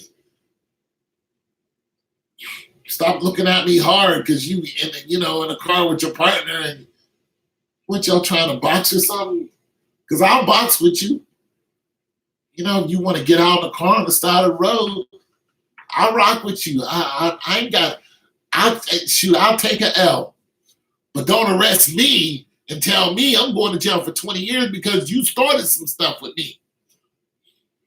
You pulled me over for no reason, asked me to get out the car for no reason. I get out the car and now you want to put me in handcuffs for no reason. I'm like, nah, why are you taking away my freedom? Then you want to start pulling and pushing, boom, boom, boom.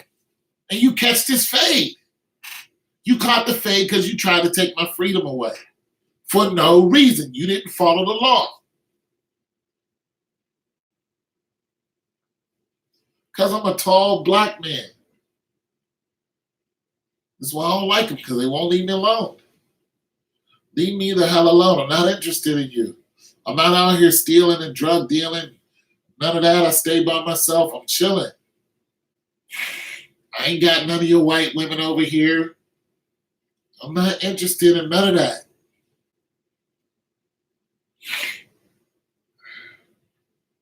Chilling. You know what I'm saying? You want to call in the cavalry when you get, what I'm saying? When you get overpowered, you want to call in the cavalry because of some stuff you started. That's why when I see cops catching a fade, I'm just like, okay, it's mano y mano. You pulled that black man over. You tried to grab his arm, put it behind his back, and he was like, what did I do? He was like, we're just going to put these hands. No, you're not putting no handcuffs on me. What did I do? Then you try to force handcuffs on me and he whoops your ass. Then you want to call in all your boys and go and beat this guy half to death and sometimes to death because you try to falsely arrest the man. You're not following the federal law that we all have to follow. Follow the law. There's a procedure when it comes to arresting somebody. There's Miranda rights. There's, search and seizures. That's either legal or illegal. You have to have a warrant to go inside a man's car. That's his property. You can't tell somebody not to record you. That is legal to record you. You can't walk up to somebody who's walking down the street and say, we got a report on a man walking down the street doing something illegal. And he's like, that wasn't me. Let me see your ID. No, federally, I don't have to show you my ID when I committed no crime. get out of my face. Then you want to start something and try to arrest me on false pretenses. Like, now this didn't happen to me.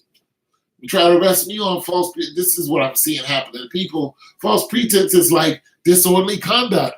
How you gonna walk up to me and try to arrest me on disorderly conduct because I told you to get out my face and leave me alone? That's not disorderly conduct. I'm saying these things have happened to people.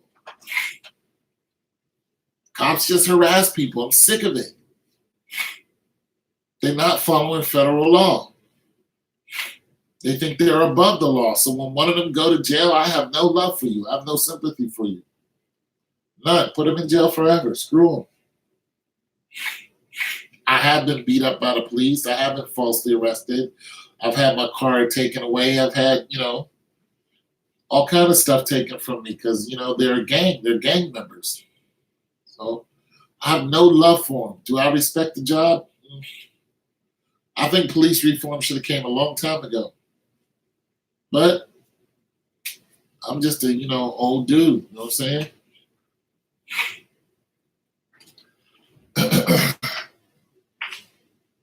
Just an old head. But I used to have a lot of interactions with them because they're afraid of strong black men. They're always trying to put you into the system. You know what I'm saying? To keep their numbers up. Why? Because it rolls right back to the Jewish. Who owns the jail systems? Who owns the jail system? You find it. Listen, why does America have over 2 million people in jail? But yet we're the land of the free? I'm trying to figure out what freedom are they talking about? We got more people in jail than any other country. Why? Why are all these false arrests and killings happening, and people, trying to get away from the jailer? They pull you over, ask you to get out the car because you're making them nervous. What law is that? What revised code is that? I'm curious to what revised code says because you're nervous and you pulled me over for no apparent reason. You try to start something with me. You tell me to roll my window all the way down. No, I don't have to. There's no law that says you have to roll your window all the way down. But if you don't, they tear your window off. I've seen this happen. Like you tore this woman's window off just because she said that she's not going to roll her window all the way down. They want you to roll your window all the way down because they can stick their head in your window, and then they can stick their arms in your window and take your keys from you. None of that is legal. None of that is federally legal. There's no law that allows them to reach into your car and you've done nothing wrong and take your keys and start confiscating your phone and stuff like that. I had one cop told me, because I was on the phone, I was calling a lawyer. He was like, you call that lawyer, you're going to jail. And then they illegally searched my car. And they didn't give me a ticket. Why? Because I was going to sue them. Yeah, they're doing stuff that is not federally legal. There's no law says that I have to roll my window all the way down. There's none. You don't do it, they ask you to get out the car. Why? Committed no crime. Listen, the boys was shot five seconds from his house because he jumped in his car and went to the grocery store. Didn't have his license on him. Cop stopped him, had a conversation. The cop asked him to get out the car. He was just like, no. Then the cop tried to open his door, and the boy shut his door and took off. And the cop started firing and blew him away, took his life right there and then. 5 seconds from his house. Guy just wanted to go to the store. What crime did he commit? Well, what crime is it? And they're just like, it's illegal to drive without a license. Let me tell you something. There are people who are driving and they don't have their license on them. Doesn't mean you don't have a license. He said, I have a license. It's just not on me. I was just going to the store. That's not illegal to jump in the car and then just go down to the store. I don't know when that became illegal. Do you have a license? Do you know that registering your vehicle is not backed up by a federal law? But if you don't do it, then the cops are going to harass the hell out of you. There is no law that says that you have to register. Look it up. Tell me if I'm wrong. What law is it that says that you have to register your vehicle? The federal government says it's immoral or something like that. And if you don't have your vehicle registered, you can get it towed. That's illegal. You can't tow my car because it's not registered. You can't do that. Cops will have it towed. I actually had a friend whose license was suspended. Well, listen to this. I had a friend who he was parked outside our house, right? Our apartment. His license was suspended. His registration had ran out. This guy had no money. His windows was cracked. It's cracked. He had a busted window. And the police came and saw the car and ran the plates on it, saw that it belonged to a guy named Larry, who was a crackhead, who lived in an apartment next to mine, and called a tow truck. It was like, we're going to tow your car.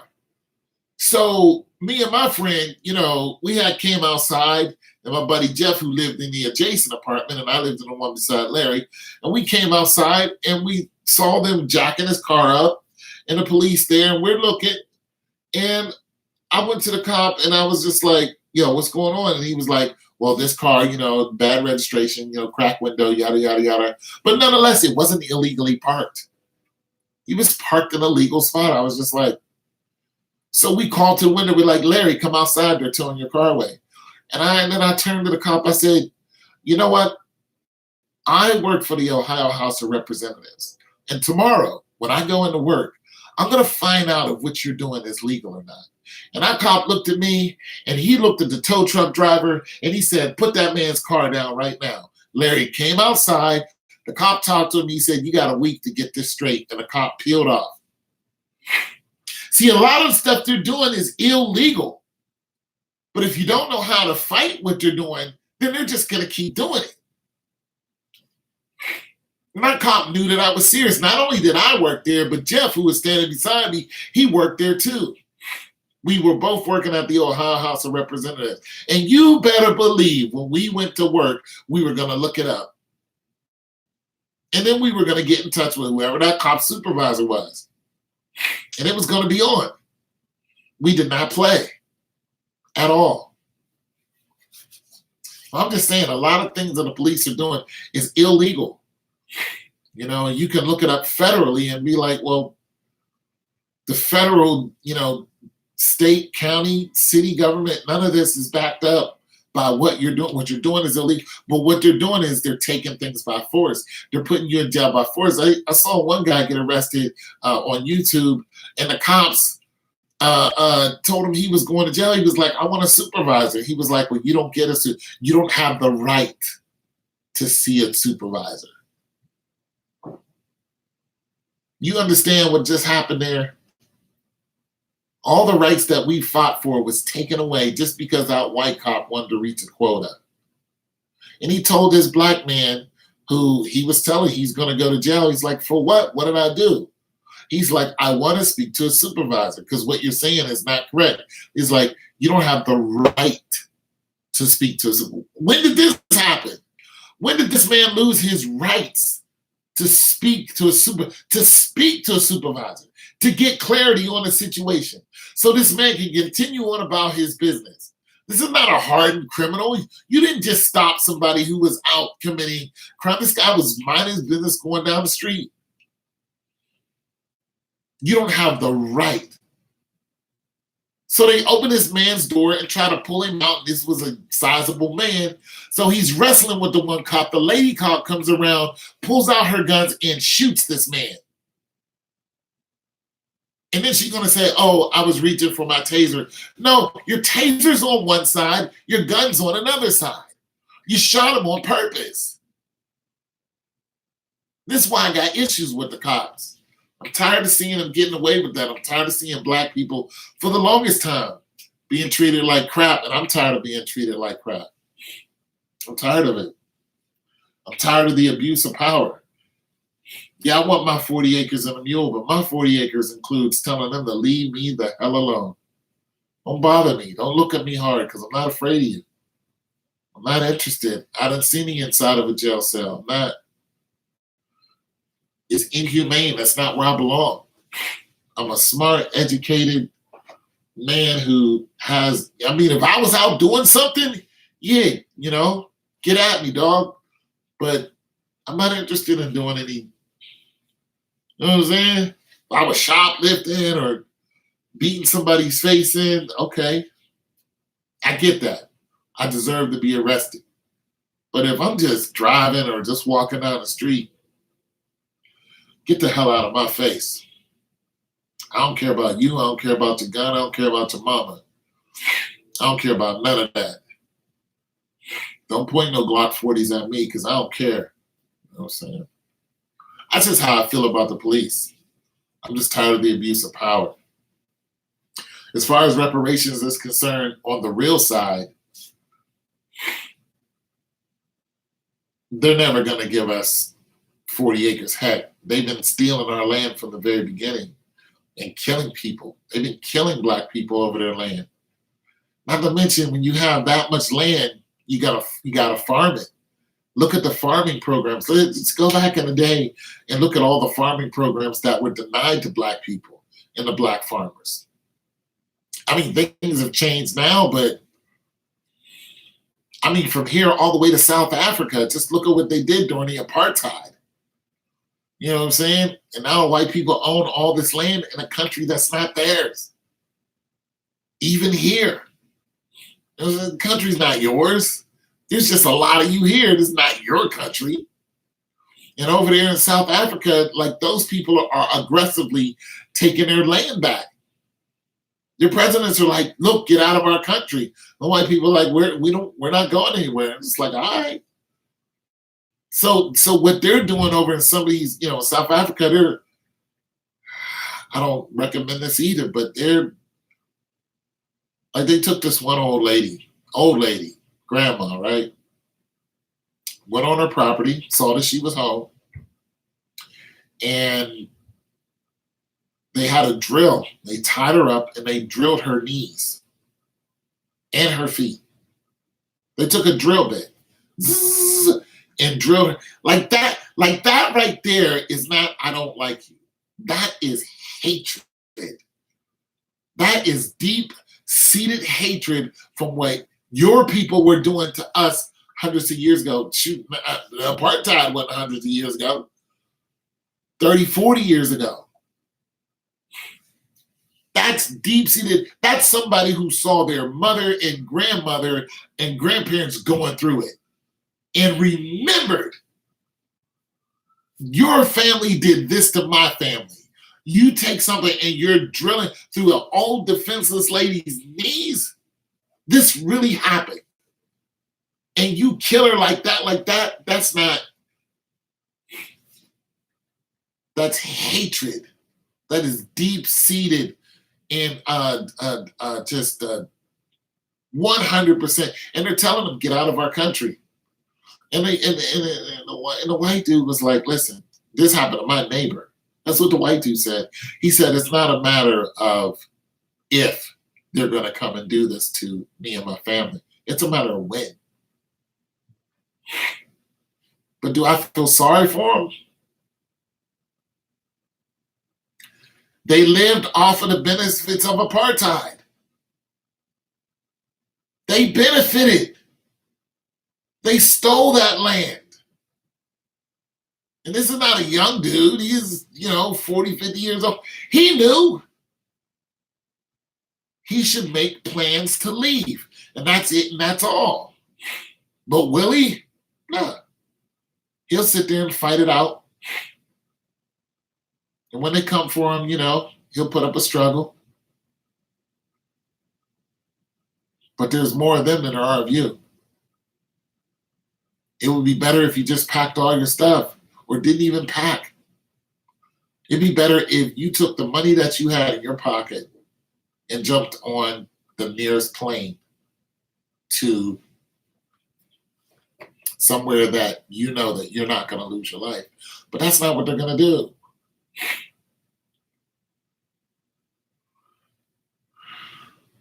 I'm just saying. That's a whole different life. That's a whole different lifestyle.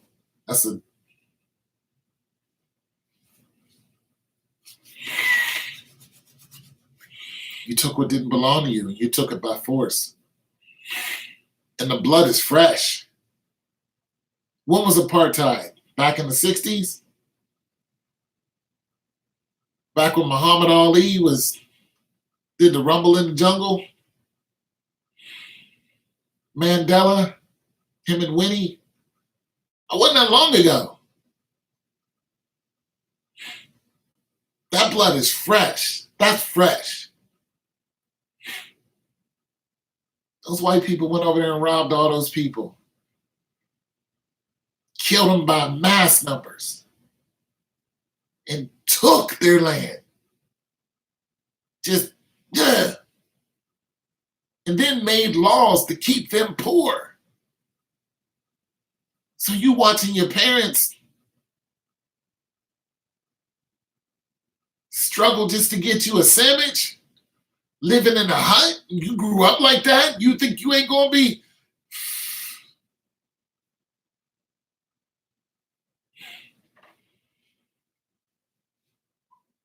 And the whole country is like that.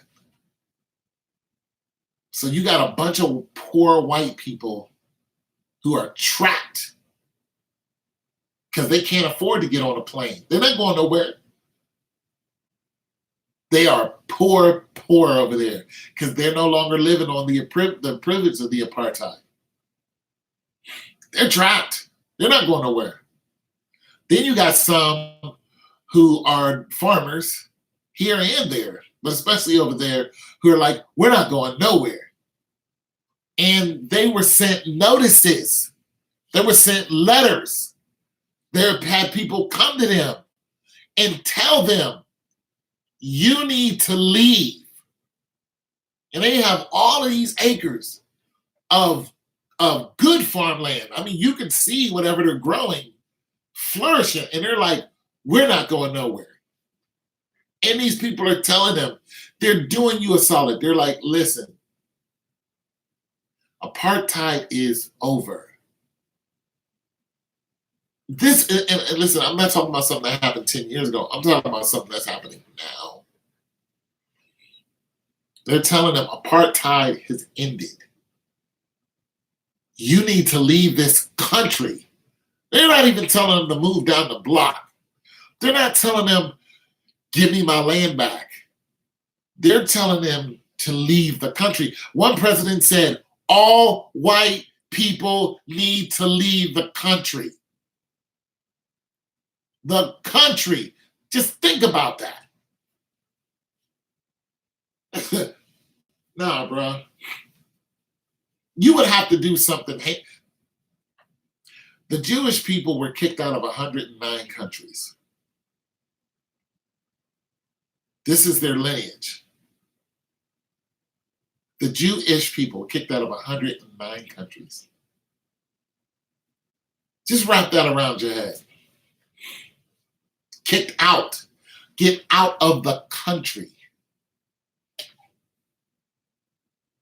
The country.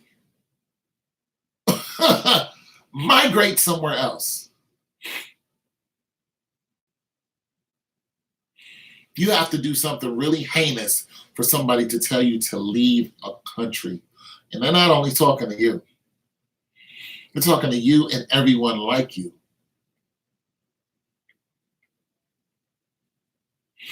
There's a lot of blood being spilled. And it's catching up to them. You cannot spill blood and think that it won't. Blood is spiritual.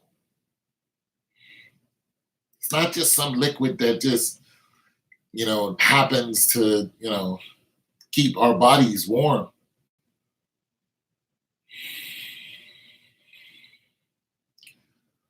It is more spiritual than you ever imagined.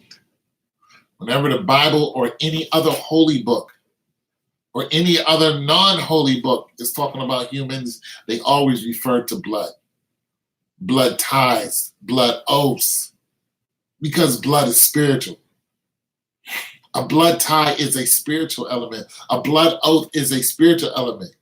This has been the same way since the beginning. And whenever you spill innocent blood, it's only a matter of time before that comes back to your race. It's just a matter of time. It's not a matter of if. It's just a matter of when. And when it comes back to you, it's going to catch you in full force. It's not gonna be casual. And listen, when these things start happening to these people, it's not going to be a question of why did it happen. For all of these races, especially the Jews, and the wars that they're still continuing today over there on the Gaza Strip, especially for them, when it all hits them in the face, when everyone turns around and is concentrating their angst and anger on them and looking at the bloody trail that they've left for hundreds and hundreds of years, there's not going to be not one place that they're going to be able to hide. I'm going to tell you why, because it's spiritual. They're not going to be able to go into a safe house or burrow their way under these huge chasms and canyons that they have fortified heavily for any kind of geostorm. The spirit is not, the walls don't stop spirits. You're not going to go up in space and hide in some rocket ship and watch the world burn because of something you did. It doesn't happen like that. And when you look in history, in any history, you will know that whoever it was that spilled innocent blood, it came back to them. Every single time. I don't care what king it was. Louis, look at, go King Louis, look at them. Look at the terrible Tudors, and look what happened to them. Go look at these European kings. Go look at these African kings and what happened to them. Last king of Scotland. Go look at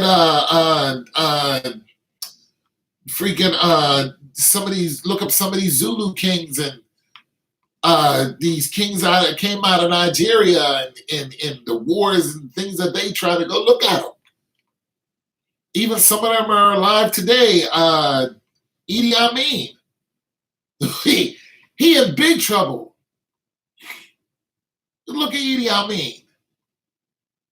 He's in huge trouble. As a matter of fact, when he got taken over, because of the heinous crimes that he committed, when he got taken over, he got exiled. And I think he went to Jerusalem. He went to Jerusalem as a praying man. But he was a general who took over a country and started wars until he lost. I mean, look, when you look at the story of Idi Amin, it's one of you will not believe that there is a human who can actually commit those type of crimes to people who loved him. You just, it's unreal. It's unreal. So I'm not saying that, just white people, white people are going to know. Doesn't matter what race you are. You can go all the way back to the Babylonian kings, the Persian kings, the Medes. You can just keep going back to cuneiform and Dead Sea Scrolls and these and the kings of the Bible, even King David and his warnings, who was chased out of his own country by his son, who's an Absalom, by his son came for him. He's like, we're coming for you. He ended up winning, but nonetheless, you're not even on your own throne. They came for him. We're coming for you. I think his son was Absalom. And before him, it was, who was it? Saul, right? Some of you Bible scholars out there, Saul was King Saul, right? David was his, I don't know, he said David sang to him and played the harp to him and stuff like that. And the reason why Saul would call for David when David was a boy is because what Saul did was he ignored the Lord. God told him, he told him a lot of things, but he basically ignored the Lord at every turn. So what God did, he put a spirit on him to pretty much make him crazy. I mean, he threw a spear at David. He threw a spear at David. He tried to kill him. But what he had David do was sing to him, because David's singing would calm this evil spirit that was inside of Saul. Did. I remember, and Saul called upon a prophet, and the prophet, Saul went to a witch, and the witch called up a dead prophet, and that prophet told Saul him and his sons were going to be dead by tomorrow. That's exactly what happened. I don't know it all in detail, but what I'm saying is, when you spill blood, when you become ignorant of the law of God, where you think that you are in a position of power and you can just do what you want because you have the money to, because you have the manpower, because you have the guns, when you totally disobey the law of God, which is a law, okay, it is a law, and you spill innocent blood, you are asking the King of all kings to come for you. And that's exactly what's going to happen. And it's not like you're going to be ignorant of why this is happening to you, why your empire has fallen. Why? Why is my empire falling? Why are the streets of Rome burning? Why are the streets of Rome burning by their own hand? Why did the emperor allow the streets of Rome to burn? Why did he set it ablaze? Why did the emperor's own right-hand man decide to starve the people, literally? He cut off wheat that came from Egypt and took the wheat and put it into his own storehouse. Why would he do that and watch people just die? And eventually they figured out, who it was, and the emperor killed him. But he killed him in a heinous way. First he stabbed him, and then he told the guards to take him outside and hand him to the people, so he couldn't run because he was bleeding out. And they all knew that he was the one who starved these people. And the thing about it was, during the time he was starving these people is when the Black Plague came. So you have 1 million people who are in the city of Rome. I'm going to get this. For one, the Black Plague wasn't started because of some voodoo or whatever. The Black Plague was started because of 2 species, blood mixed. Rats and I think pigs. And they come off of ships. So their blood's mixed, because ships always have rats on them. So when their blood's mixed, they were carried by what? Mosquitoes. That's how the Black Plague became. It killed 70 million people. And how it got into Rome is because it just followed the streets of Rome. One person sick catches on another person, catches on another person. It just followed the main routes into Rome. And Rome had 1 million bodies in and out of Rome constantly. Boom, it just followed right into Rome. And then you start with people, listen, if you don't eat, then your body can't heal itself. So people were dropping like flies, no pun intended. Why would it, see, I'm just saying, it's going to be something like that. It's not going to be this huge army comes up out of the water and slaughters America. That's not what's going to happen. Rome was starting to eat itself alive simply because the emperors thought they were gods. And if you think that you're God and then here comes this Jesus, you don't want nothing to do with Jesus. So you start burning the Christians or the people who follow Christ and use them as, to light the streets. Pour pitch and tar on them and then set them ablaze. And then people, and when you did that, what did it do? It made people even more angry. So they started believing in Christ. And once they started believing in Christ, they believed less in you. And when they found out you're just a man, Nero, when they found out you're just a man, and they starting to believe in this God, and that you're not God, you get more and more people who are like, I'm going with Christ. I'm gonna believe in Christ, and they paid for it. But then, if so many people just started believing in Christ.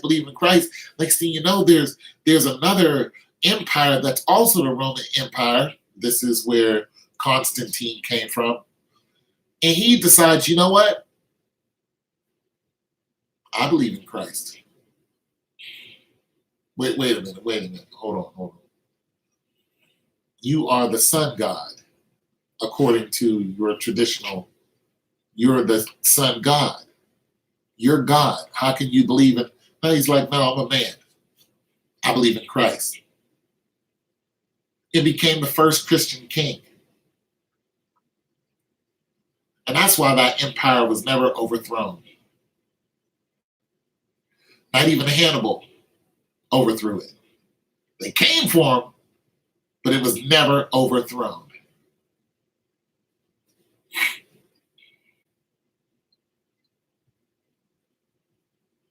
Also, that emperor, Constantine, had a great respect for Christians, even before he became one. So he was like, no more hanging and killing Christians. None of that.